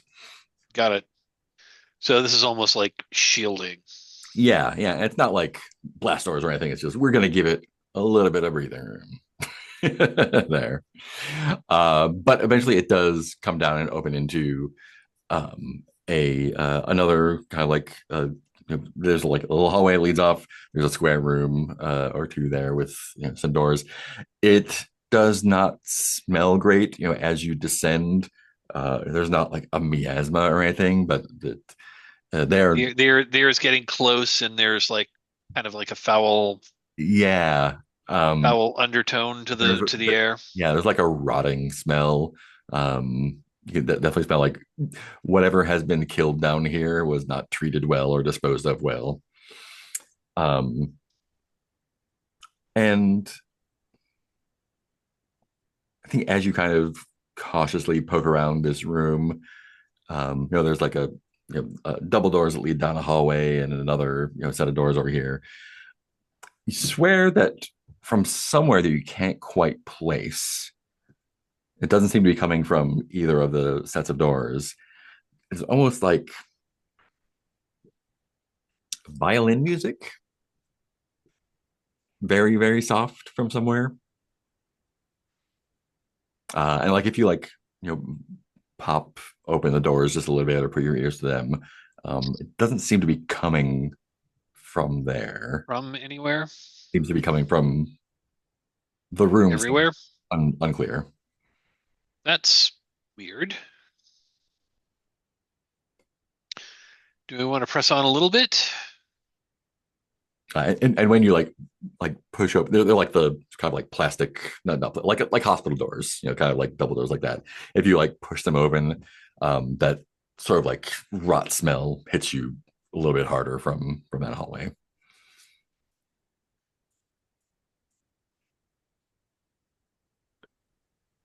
Suppose you have some kind of de-stinkify spell up in there, do you, Adrian? Not really. Between that poison city and this place, I'm really thinking we could invest in some ventilator equipment. It's not a bad idea. I think we should move at least a little further. I concur. Let's move on. Let's move down this. Let's move. Yeah, let's open the doors and move down the corridor. Yeah. See what we find. Well, let me make a roll. Maybe we could craft a mask that has tea in it that both gives you the aroma, but then you can take a little sip of tea when we get thirsty. That seems very practical. Like a helmet that you can put like, two containers of liquid. Yeah. Um, you progress down the hallway.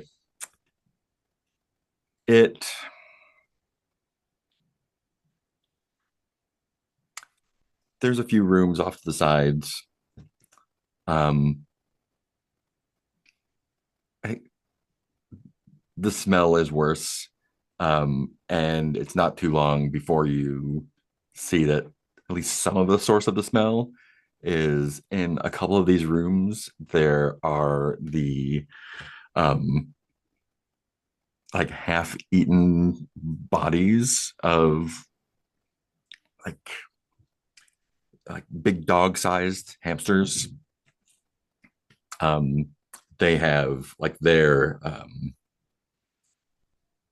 arms and legs look like there's less fur on them, and they're pink and elongated. Both front and back have hands, but the back are clearly like more muscular, like legs. So like dog sized with like short, stubby human arms and legs with hands at the end of each. The ones that haven't been chewed off. It looks like something. It looks as if, I don't know, without inspecting them too closely, they have been eaten up. Something has been killed and like been gnawed on. Yeah. But then like left to rot. Like it hasn't been. These are not clean, tidy, efficient butchers. These are things that eat and kill and leave stuff indiscriminately. Gross. Yeah, and some are fresher, days to weeks old, and some are quite old. Ugh. Well, whatever lives here is Yeah. an inefficient predator. This is not a good place to set up a camp.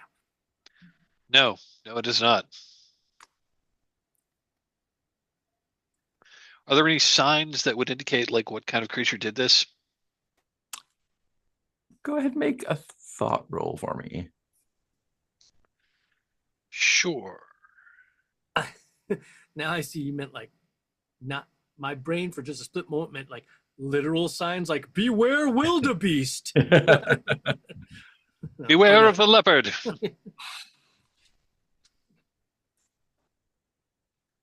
I got a 16 on the dice, plus 2 is an 18. Nice. Yeah, I think it's clear from the fresher ones at least. The I think the bite marks on the flesh match up with the teeth that you see on the bodies. Oh, Yeah, they're cannibalizing. so these are this kind of creature attacking each other. Yeah. Not allowed to eat. You eat each other. Gross. Yeah, it's pretty gross. I think down this hallway, you still hear the music, still faintly. But you said like not from like any particular direction. Yeah, it's hard to place. Yeah. Hmm. Okay. Out of character. So like there's like speaker systems all over and it's coming over that? No. No, it doesn't seem like it. Is there a ventilation system in this facility? I imagine there must be. Yeah. If Aderon goes close to a ventilation system outlet, does the music become clearer? Not really. Mystical in nature. I think we should press on just a little more. But that might be basically like the next thing we find might be enough to figure out, and then maybe let's retreat after we gain like one more piece of information. Mm-hmm. That sound good? Press your luck. This is going to sound strange, but Aderon's going to pick up one of the partly eaten dogs, rats, hamsters. Hamsters, yeah. Okay, yeah. That's probably half a sack worth of hamster. Yeah. Wow. I mean, it's going to slow Aderon down, but we're not going to go far. Yeah. And I'm just preparing in case we need a Got distraction. it. Yep. So let's press our luck. Let's spin. No whammies, no whammies, no whammies. And progressing down this like larger, there are a few turns here and there. You do start to see signs of, and I think especially Modad notices this with your expert wilderness skill or whatever. There are signs of recent traffic, I guess. Disturbed dust, trash, leaving markings, and the prints and tracks on the floor are match the feet of the big hamsters there. These rodents of unusual size. Giant cannibal mutant hamsters. Not teenage though. And as you walk down this hallway, it is clear that the music is becoming louder here.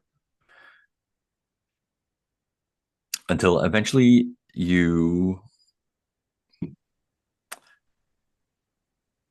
it ends at another set of double doors. And you can clearly hear the music coming through there. It's kind of like that sort of like it almost sounds like it's coming from like an AM radio. It's kind of like low pass, mono, but it's definitely coming from behind these doors, and you can see through. It's got the little observation windows, the little hospital door windows. It opens up into a larger, like almost like an. It's like halfway between like an operating theater and like a coliseum almost. It's like 80 feet across, concrete ridge around the outside, and then a drop into a cylindrical area down there. Doesn't seem to have any direct access from up top. And in there are let me roll. There's 2 or 3 dozen people of various derivations, rainbow landers, um, people who may have been princes at some point, but are clearly not anymore. Various humans of different stripes, um, and some of them are they're all in bad shape. If they are clothes, the clothes are rotten and ragged. Some of them are just kind of standing, swaying a little bit. A few are just kind of wandering around in the pit there. The bulk of them are kind of seated on the floor, at various places in this uh, pit. I'm going to call it a pit. And there is there are several like little like 4 or 5 little stations set up of kind of like cobbled together, like there's like wires and cables going in, and each one kind of culminates in like like you see like in a cyberpunk thing, like a stack of video monitors or vid crystals, I guess, whatever they are. And you can hear the music coming clearly from down there, and clumps of them are just sort of like huddled around these clusters of monitors, just kind of staring at them and watching. The smell is very bad in here. Well, this is disturbing. So these are seemingly living people? They are moving. The smell indicates otherwise, but These might be our undead. That is what I am thinking. they So you said seem relatively docile. the monitors you said, is that where, like, is there this music coming from the monitors? Yeah, it's coming from down in the pit there. It's hard to tell, like pinpoint, like if it's coming from a monitor, but it's definitely coming from down there. So looking at these like people that are milling about, does their skin look like, I mean, do they look like they're, Doesn't look great. doesn't look great. So it looks like they're like at best diseased, at worst, dead and rotting and still walking around. Mhm. Yeah, Phaedra, these are Mhm. the undead. These are those undead that we were warned about. Radiation gun ready.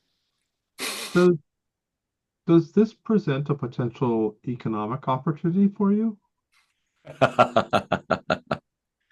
I I stop and I just kind of like turn toward Aderon with like a furrowed brow.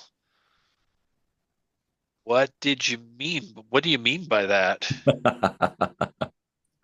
Well, I realize that they are not classic ghosts, but is it possible that a different market segment could be opened up? Well, I learned two merchanting. two related facts to that. If these are undead, this raises a philosoph. If I become an undead, is my ghost still in me, or is my ghost now released separately somewhere else in the world? And there's the undead body and the ghost. My specific task was to interface with disembodied minds, which is certainly are ghosts, but I mean, there I'm just are wondering other if. ways. There are other ways to deal with a disembodied mind. Mhm. These are pretty corporeal. Yeah. And I think what you, especially you, Phaedra, know of, the mechanics of life. Um, if these are like zombies, they are, they're animated by a soul, but don't have a they don't have a bot, they don't have a personality. So and ghosts are generally like pure personality. So Correct. these are like the opposite of a ghost.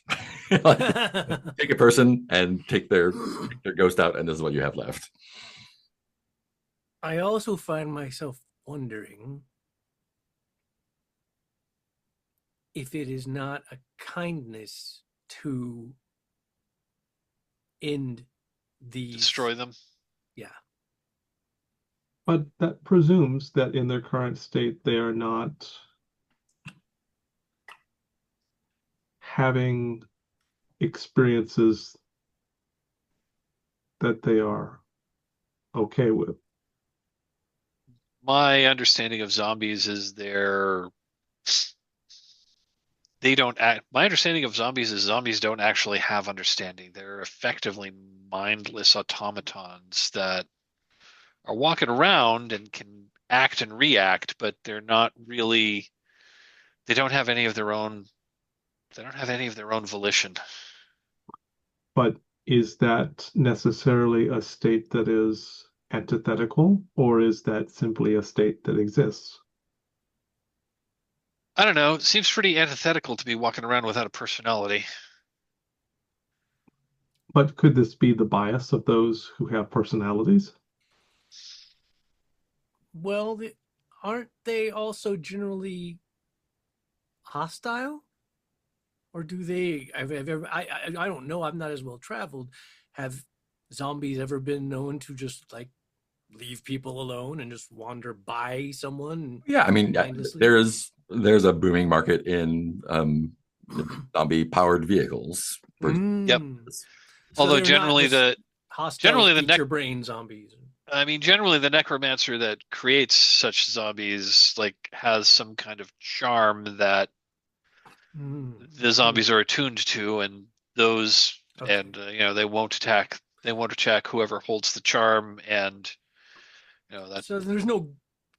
Obviously, we don't know anything for sure, but there's no guarantee that these would be hostile and try to attack us. Yeah, I mean, they don't have a personality, and they're not like George Romero zombies. Like they're not like out to eat brains and whatever. Brains. They are just like they are animated bodies without a drive, basically. So they are given one, which is why they're so useful for vehicles. Yeah, I find the whole concept of using the I find the whole concept of undead to be like, well, distasteful to put it mildly. Hmm. It Um, is a gray area of debate. I mean, Aderon presents a valid viewpoint in that, I mean, there's no way for us to know what they experience. that's true. They're not generally known to be conversationalists. So, like, we don't know. I mean, yeah, I don't know. Like, if they're not even capable of being happy, sad, repressed, whatever, then And it's usually fell magic that causes them to animate. Not exclusive. There's other like terrible supernatural things that can cause zombies, but generally zombies aren't good. Well. I mean, there's an economic part. I mean, they do present a certain economic opportunity, but I find it horribly distasteful. I suppose that I find myself more constrained in judgment in this case because until fairly recently, I did not know I had a soul. And so, as one who was not naturally brought into being, the state that I exist in is not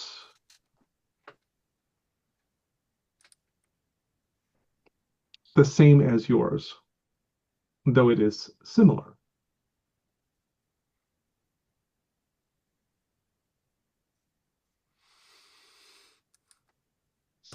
And my next question would be, are undead are they generally under the control of someone?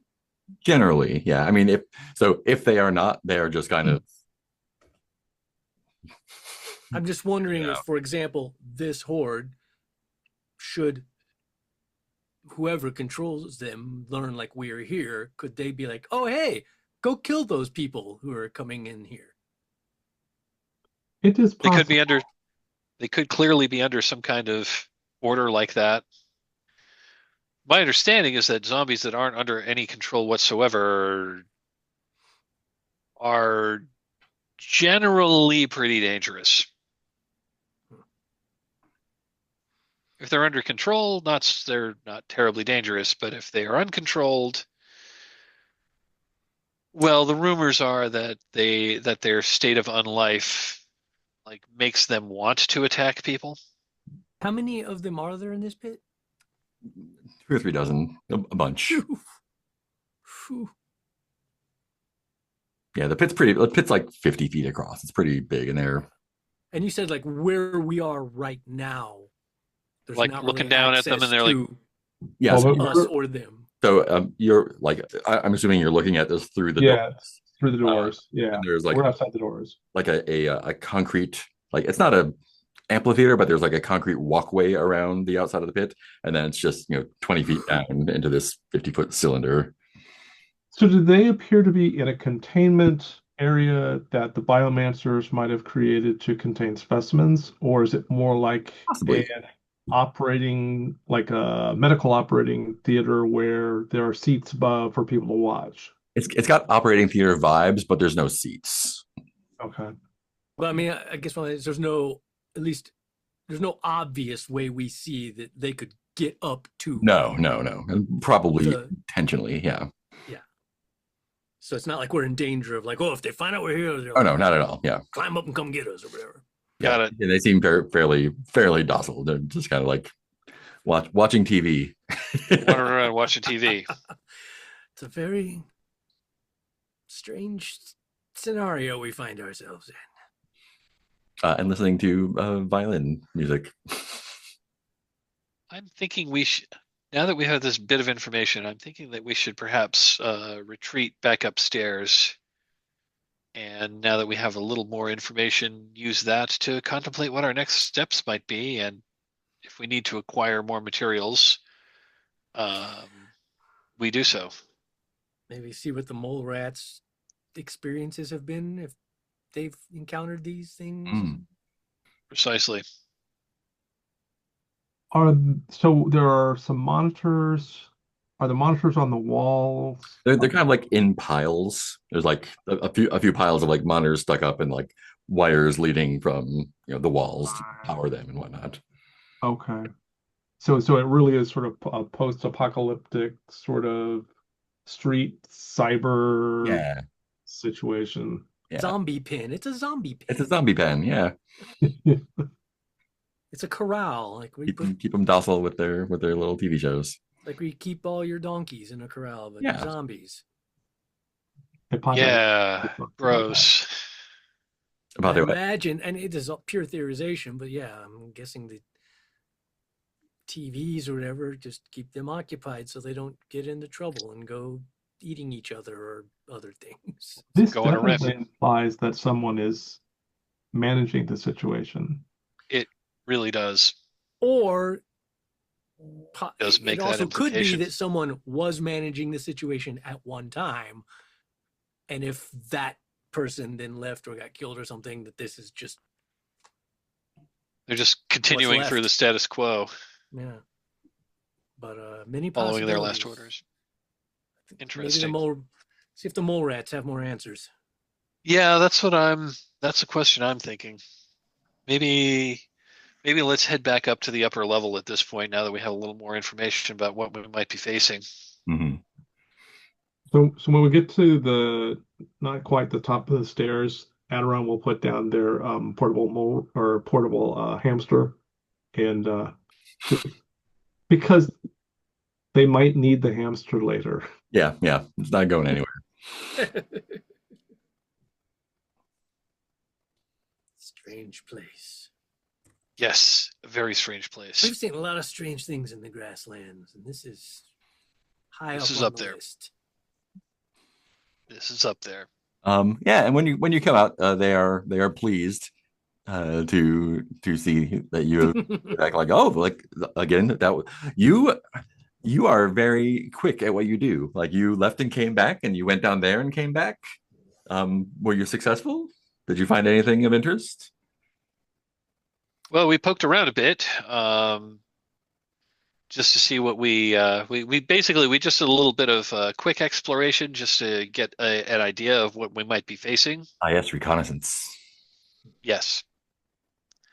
Have you been to We the pit full of zombies? No Hmm. zombies. Seemingly, we found a pit seemingly full zombies. Oh, I of what imagine that must seemed be to. what happened to whoever went down there. Then, They were all unfortunately. entranced by some monitors and some music, and contained in a pit. Mm. And they all seemed quite dead, even though they were wandering around. I suppose there's worse fates. I suppose. Although I wouldn't want that one for myself. No, indeed. You've never run into any of these beings in your explorations. We've never gone down there after the Oh. cutoff. Fair enough. We Right. we weren't sure what, if anything, to do about them or just leave them be. Yeah. We haven't had any incursions in quite some time, so I mean, our persuasions was effective, but There also we also found like a bunch of we also found some corridors where the hamsters where the giant feral hamsters that you warned us about were clearly fighting amongst themselves. yes, that matches with our experience with them. They're indiscriminate in their tastes. Just, I suppose, good for all of us that they don't rally together against a common enemy. It's true. And if they did, it would not work out well for them. Probably not. I wonder if they're eating anything from. Oh, you said you saw the Tinker gerbils, and they were We did. health. Well, I mean that wouldn't be a great loss, but I'm sure there are plenty of things to eat down there, but they haven't become hungry enough to come back to the surface. So, Fair enough. Is there any active power in this level? I see lights. Are there any other technological? but I haven't thought to look. And I think a cursory uh, survey of the area, like that, there are clearly things that like look like power could be plugged into them or wires that could be pulled out or whatever. Um, and from the lights, I think it's clear that there is some kind of power still working in this area. They don't make use of it though. It would seem that someone down below is using old technology to entertain the zombies, but they do not seem to be at the same level as the people who made the technology. No, yes, I No, understand. they're clearly not. Clearly not. But yes, they're whoever is doing that is, set up some vid crystals for these zombies to watch, which looks like they're somehow being it's somehow making them docile. Makes me wonder if there's some kind of ensorcelment that's coming out of those crystals. No, we don't watch TV, so we wouldn't know. I have seen and heard that in certain places, vid crystals or projection screens are used to keep savage small creatures, you call them children, Hmm, in states of passivity. that makes sense. We just put our young to work as soon as they're able, but Well, your people are quite literally all of one mind. that's true. So, have you satisfied your curiosity? Our curiosity is boundless, so that is unlikely. Yes, I think Uh, that was merely a trip to whet the yes, curiosity. that was merely a reconnaissance. We Mhm. wanted to know what we'd be up against once we actually started the exploration for real. Indeed. Um, we want to take some time to convalesce a little bit. We ran into a little bit of trouble and you know, would like to rest a little bit before we head back down there. Of We're course. trying You're to figure welcome. out where. Do you want to stay down here? Do you want to go to your camp? Do you want to go back to the shell? What would you like to do?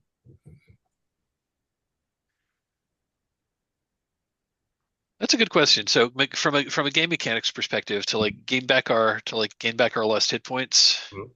It would be spending a week in the wilderness if you want to stay at your camp. You could, go back, spend a couple days traveling back to the shell and be in civilization. Um, a week would be going Basically, supplies, doing misfortune, doing encounters, then resting. got it, Resting would be the thing that gets you back your life, got it. and that's a week. Okay, I But you mean, can do that as easily here or at the shell. yeah, I mean, well, might as well. I mean, if they're happy with, I mean, if they've got a place that they could put us up, then Yeah, or if you're like sure. establishing your base camp and want to kind of like start building Well, that. that's true. We could establish a base camp here and just do it outside here. Yeah. Yeah, I think that might be better. they're Okay, pleasant cool. people to hang around with. Yeah, they're delightful company. Cool. Let's go They ahead do and do love that week they of love tea and beans. rest stuff, and then we'll do it there. So that will take us into Yellow Month. Ooh.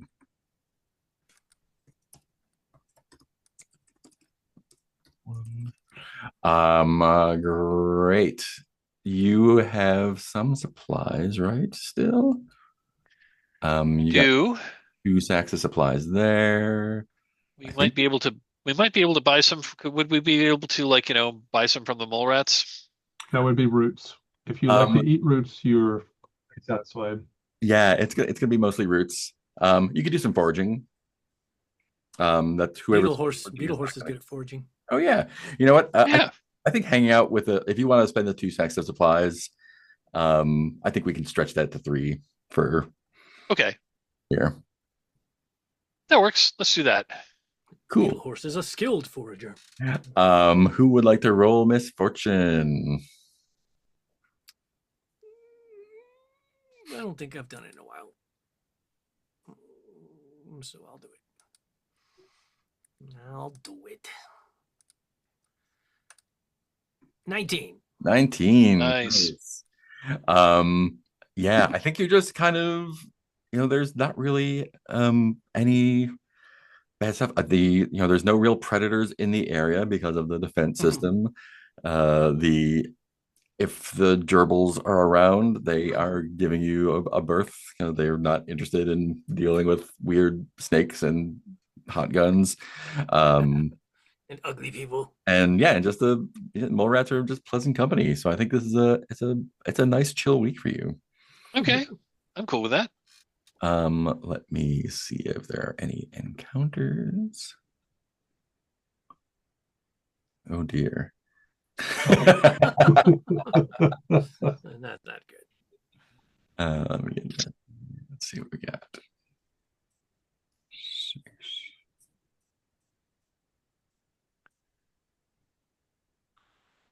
Hmm. Um,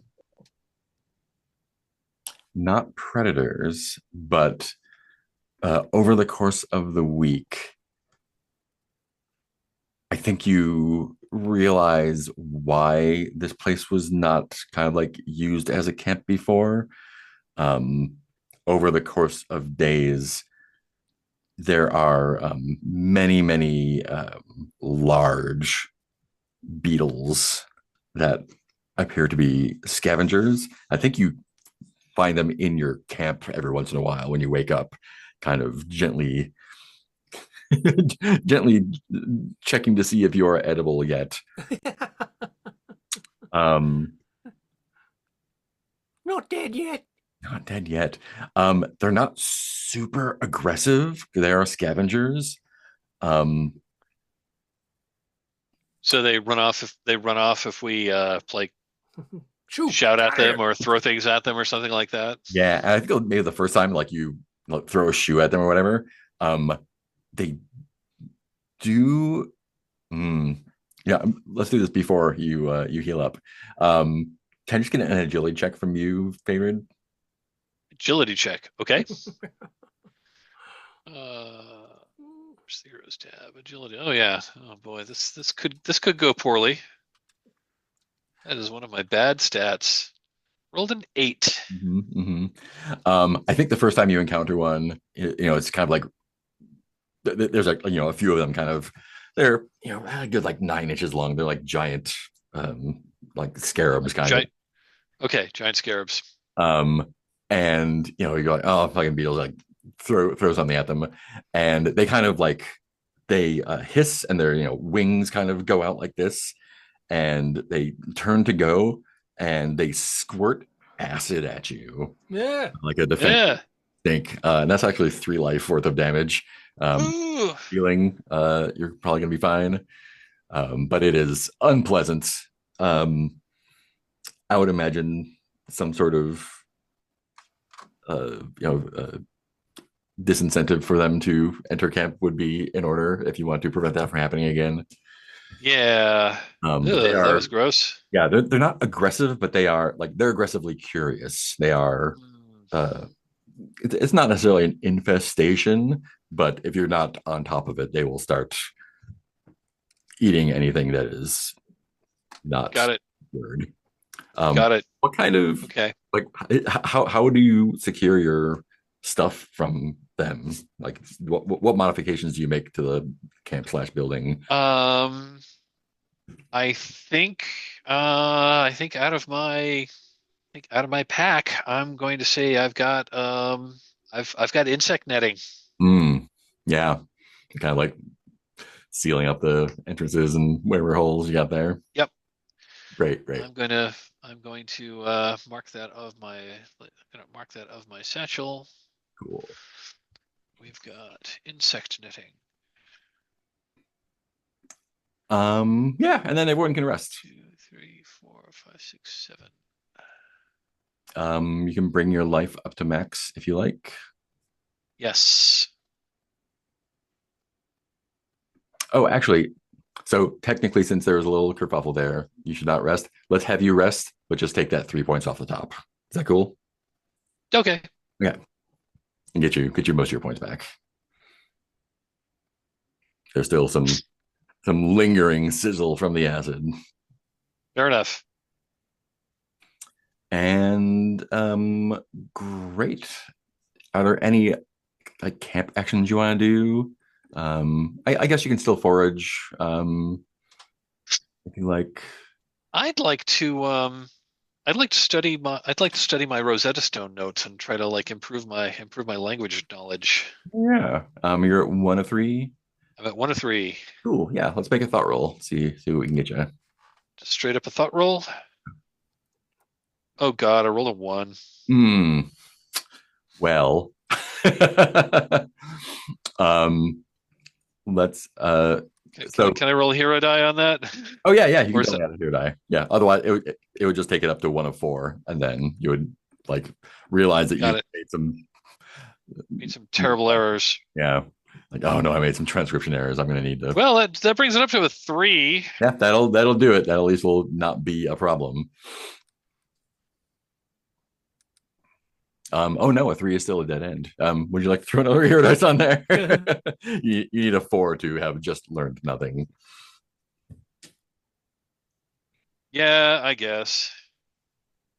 Oh, I was hoping to actually have. I was actually hoping to start a session with more than 2 hero dice. Nah, No, that doesn't happen. Now I roll the 5. great. You learned nothing, but you have good material to learn from still. You haven't made any bad mistakes. I was going to offer you a hero dice, but I was muted. You can swap if you want to. Yeah, yeah, I'll do the hero dice on that one. Okay, I will. I will accept that offer. Cool. Yeah, because Aderon did take the time to study the language impressions, and so while I'm not trying to learn all of the languages, Aderon will point out you misinterpreting certain squiggles Mhm. in the thing that you're looking at. Nice. Nice. Cool. I think that's the end of our week then, and we can just start from here next time. Cool. Sounds good. All healed up then. All healed up except for Phaedron, who has a So little bit. Phaedron, who's still Fever. 3, who's still 3 down. Great. Let's do stars and wishes then, and let's go across the keeper. Start Just with curious, wait, why you still 3 down? yeah, Because I got beetles. squirted. I got squirted by. I got healed up, but then Oh, I thought in the our squirt happened encounter, before we got I healed up. got squirted by acid by the beetles. Yeah. What? Technically, it's if you had trouble, you would not be able to heal. Oh, So I we'll heal you up and then just take the 3 off the top. So I have a question about experience. Yeah. Oh yeah, let's get you some experience. 200 each, I think, is good for this one. Yeah. let's see. Thank you for the reminder. 200 if I do it here. You know what? 300 each because you did more stuff than that spell. Okay.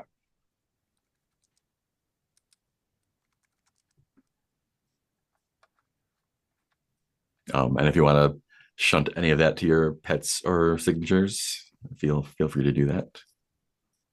Yeah, I still have to finish my crafting skill before I can make a teacup to become a signature. Nice. And I was going to try and learn crafting from the Tinkers, but No, you don't want to learn what they have to teach. no. Although I'm sure that Aderon would learn how to swear better. He would, yep, for sure. entirely true. Entirely true. Great. Let's start with Mike for stars and wishes then. Sure. Stars all around. It was like great to be back. I know I missed 2 sessions, so I'm very, very glad that felt like I was able to just kind of like pick up where I left off, and I owe that to I owe that to all of you. Star to Aderon, the whole like turning into a snake to scare off the Tinkers. That was great. Loved that. Did not see that coming.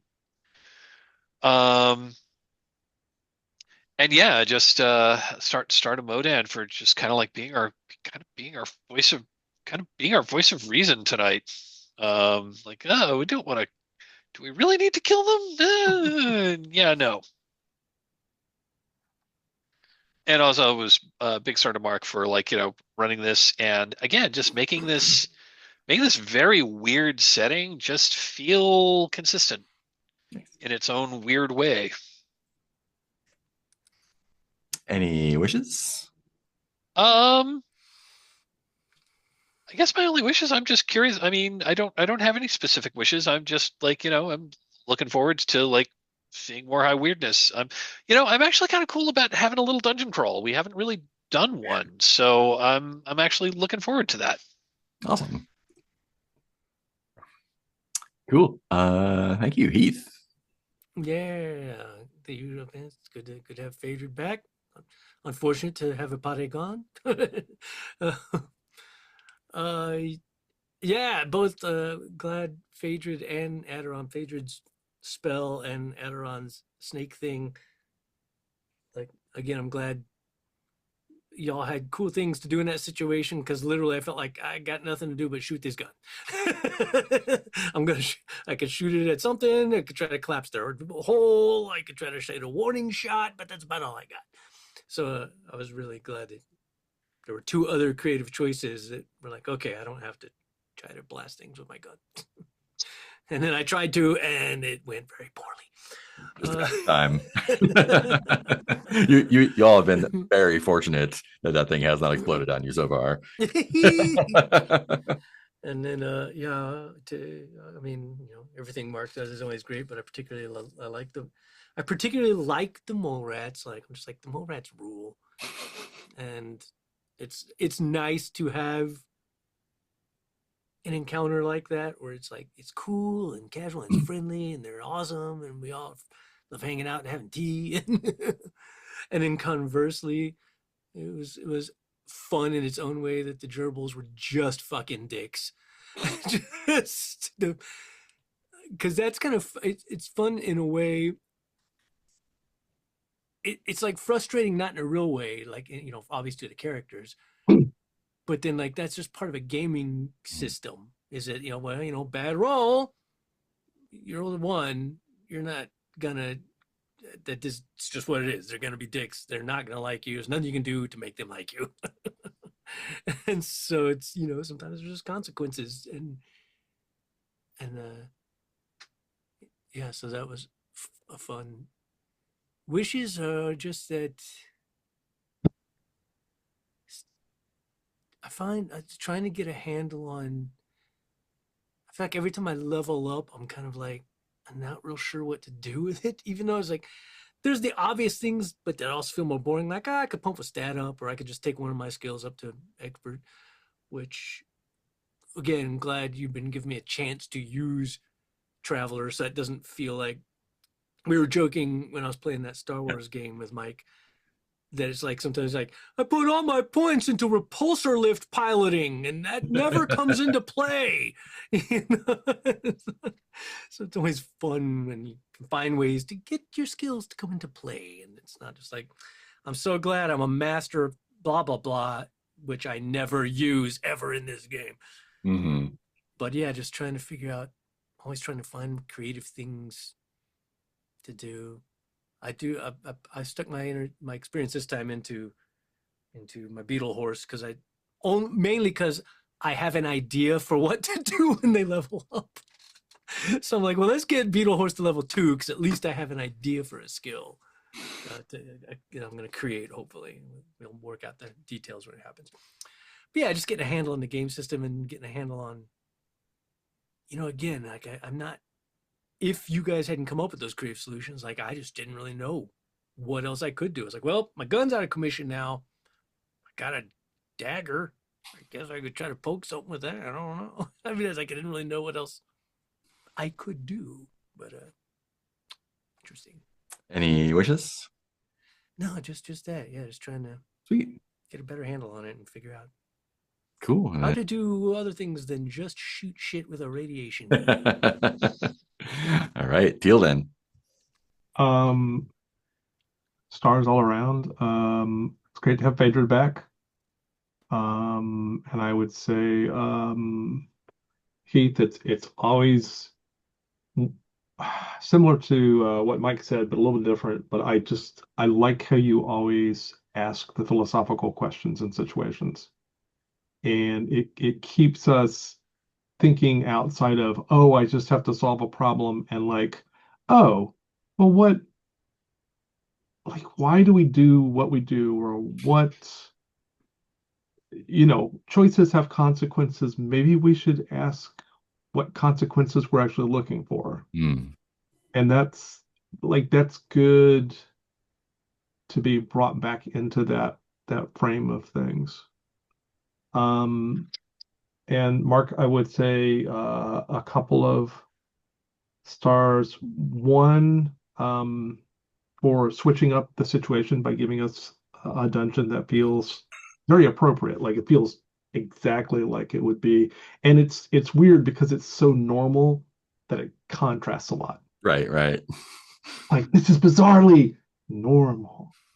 Um, and by normal I mean normal in sci-fi sense, not like normal D&D dungeon kind of thing. But I really, really like how frustrating the gerbils were because they are literally the cure to our most potent power, which is our friendliness. And it's like, oh, wait, no, we're trying to be friendly. Stop that. That's just great because it exposes the limits of our like generally effective approach. Mhm. The other thing I would say is so Heath, you felt powerless. I also felt powerless. The only power I can't do much damage. Aderon does not do a lot of damage. What Aderon can do, however, is change shape. And I was like, oh, I'll frighten them. And then they're like, yeah, right. I was like, oh shoot. But it like we do not have a combat team. Our Yep. combat team amounts to Phaedrid has some good combat spells, and you've got the big boom. And if the big boom isn't here, Phaedrid probably can't handle everything by himself. And the big boom could go boom. Yeah. Yeah, yes, he can solve all problems. Um, I so that's just a concern that we have, and we might want to think about how to give ourselves some other tools going forward, and yet maintain our peaceful nature. Mhm. It's going to be a little confusing.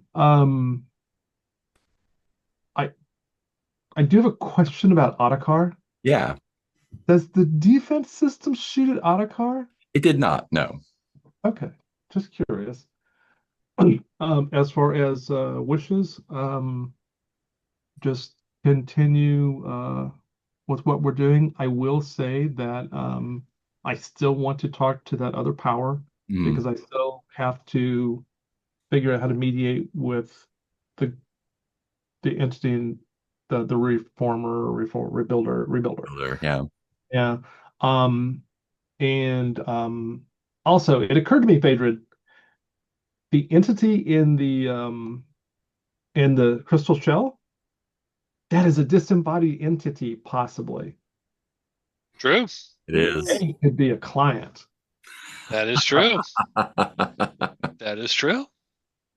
Aderon, but you missed this, Phaedra. This is where Aderon's been so great at watching out for our interests. It was Aderon's suggestion. I wasn't even thinking about it, but when we met the mole rats, it was Aderon who went, perhaps you would all be interested in some beans. And I was like, oh yes, beans. But Aderon is supposed to be a protocol expert, so I think of him as, or them, he's not a he or she, but as I think of them as just naturally wanting to create um uh I can't think of a good term. But agreement between people. Okay. And we have beans and we have the things that Phaedrid is selling and buying, and I'm just like, look, I will promote communication, and just by coincidence, it also promotes commerce. Mhm. It just demonstrates how we're such a good care, like we all know each other well enough Yeah. that Yeah, although Yep. we just had exposed that we don't have enough weapons, and we've been getting by on sheer like niceness, but some things are not going to be nice. Yeah. Yeah. Especially as you continue to go west. Oh, okay. Yeah. Although maybe less like there's definitely things to fight, but also like fighting is maybe the least of people's worries as things get weirder, right? I think you've got a pretty good like aura charisma team for you got a good mental capacity for dealing with stuff. So far so good. Cool. Any other wishes or anything? Awesome. Yeah, great time. Star to sticking with the one charisma roll for the for the gerbils. I was like, I love it when people roll with a bad roll. Like, okay, cool. I'm just gonna have to be a dick now. Great. I have to be a dozen dicks. That was fun. And yeah, like very it was it gave some fun texture to it because like, oh yeah, like this is not what we usually do. Like we usually make friends and talk to people or at least trade with them somehow. And these guys are just like, fuck you, give us your stuff. Here's some stuff that's gonna shoot you. And star to Heath for like making the opening like rat sized instead of like, yeah, we can just walk in. Like, oh no. Super good. And yeah, favorite always just holding it down. Good stuff. Yeah, and again, like kind of I like diving into a location. Like I really enjoy the Oregon Trail traveling part of the game, but taking time to like sit down and go deep instead of wide is also fun. So yeah, this game has just got a lot of good things going for it. Great. Anything else before we say goodbye? The other thing I thought I was kind of a wish to. I mean, obviously I love our approach of always trying to be cool, trying to be fair, but you have to find myself like I want to be a little more okay with blasting things because I always feel like so bad about it. I don't want to blast anybody. Like even a pit full of zombies, I'm like, oh, I don't know, is this cool? I feel like I mean, the way you got some blasting on the bones. So yeah, that's true. But even then, I felt a little bad. But I was like, should I be doing this? But that's part of what makes the game so interesting is that you ask that question all the time, and I'm starting to get more used to asking that question. And it's funny because I have a tendency, like if I play a video game, I try not to kill as many things as possible. Same. Oh, same. Yeah. Yeah. Because but I also just feel like the game system is such like combat is a part of it. And there's probably supposed to be times when you pew pew and kill things. Yeah. But it's just like we're always like trying to avoid that at all costs. Yeah. Yep. Occasionally, like, well, again, if things had not gone the way they did with the mole rats, I was like, I don't really know what else to do. I can fire a warning shot, but if they keep coming at us, I'm gonna have to. Yeah, I was getting ready to throw some blasting spells. Yeah, if we needed to. It's interesting that I will say Aderon is an exception here, but y'all are so irritated with the great ones. You probably are more likely to fire on the great ones than you are on the gerbils. And I'm like, I mean, okay. But it also makes sense. I feel like Aderon would almost be like impervious to someone being conceited because he's like whatever, there's people being their people, and we're like, no, they're fucking dicks. Aderon is not, because Aderon doesn't have the same sense of valuing things. They just perceive, I mean, they do perceive the great ones as difficult to deal with, somewhat childlike, which makes things not too hard if you can cater to their preferences. But they don't seem to be intentionally aggressive overall. I mean, maybe sometimes, but and from Aderon's perspective, most individuals that they meet are sort of in their own world. Pookie is busy doing cat lord things, and by absolutely the polybites are all caught up in their politics and stuff. So everybody's just doing their stuff, and Aderon's sort of like, okay, these people live out in the middle of nowhere and they feel very good about themselves. Doesn't what's funny is I feel like this is cool too. It's kind of, y'all have said the way Modem reacts makes you think that things are, but Absolutely. it's like it's all in reverse as well. Like, when my first instinct was like, oh, maybe we should just blast these zombies and put them out of their misery. Like the only reason I hesitated was because I was like, oh, I should probably see what Aderon thinks about this, because Aderon usually has a very sort of more objective, even keeled view of things, and so it's like in reverse, Aderon affected like, oh, Yeah, we're affecting each other. let's consult the group and see what everybody's Yeah. philosophical take on this is. Makes sense. And if Aderon thought that the zombies were suffering, Aderon would be in favor of killing them. But so far, it's not clear that that's what's happening. I think knowing the metaphysics of the setting, they are kind of incapable of suffering. If that makes sense. Well, I'm not sure that's true, though, because Aderon has had their soul scratched. So you can't suffer on a soul level, too. Yeah, I think that hurts you. Yeah. I think without their personality, there's less of a capacity for suffering. They're at peace. Yeah. But yeah, so it created an interesting situation. Yeah. Absolutely. You're posing a lot of, and I know it's partly the setting, but you're doing a good job, Mark, of posing like thought puzzles and questions of principles and stuff. Nothing's usually quite so easy as here's hostile mobs for you to kill. Yeah, how are you going to tactically overcome them? Here's your XP farm. Fire away. Yep. Yeah. Very glad that this game isn't that, because if I wanted to play that, well, there's a game called Dungeons and Dragons I can Plenty of play. games like that. And I like that XP is like, oh, we're gonna go check out this thing. That's how you get XP. Like whether you fight something or not, or run away or trade or talk or have a party, like you're gonna get XP just for like finding cool shit. So yeah. Fun. I mean, if you can get XP for having tea with somebody, that's a great game. Yep. That is. Agreed. Awesome. All right. Well, thank you, folks. I really, I had a really good time tonight. Glad to be back in the, glad to be back in the saddle with this game. Yeah, this is fun. This is cool. Fun. Goodbye to anyone who's listening. Then I'll see you next time. Bye.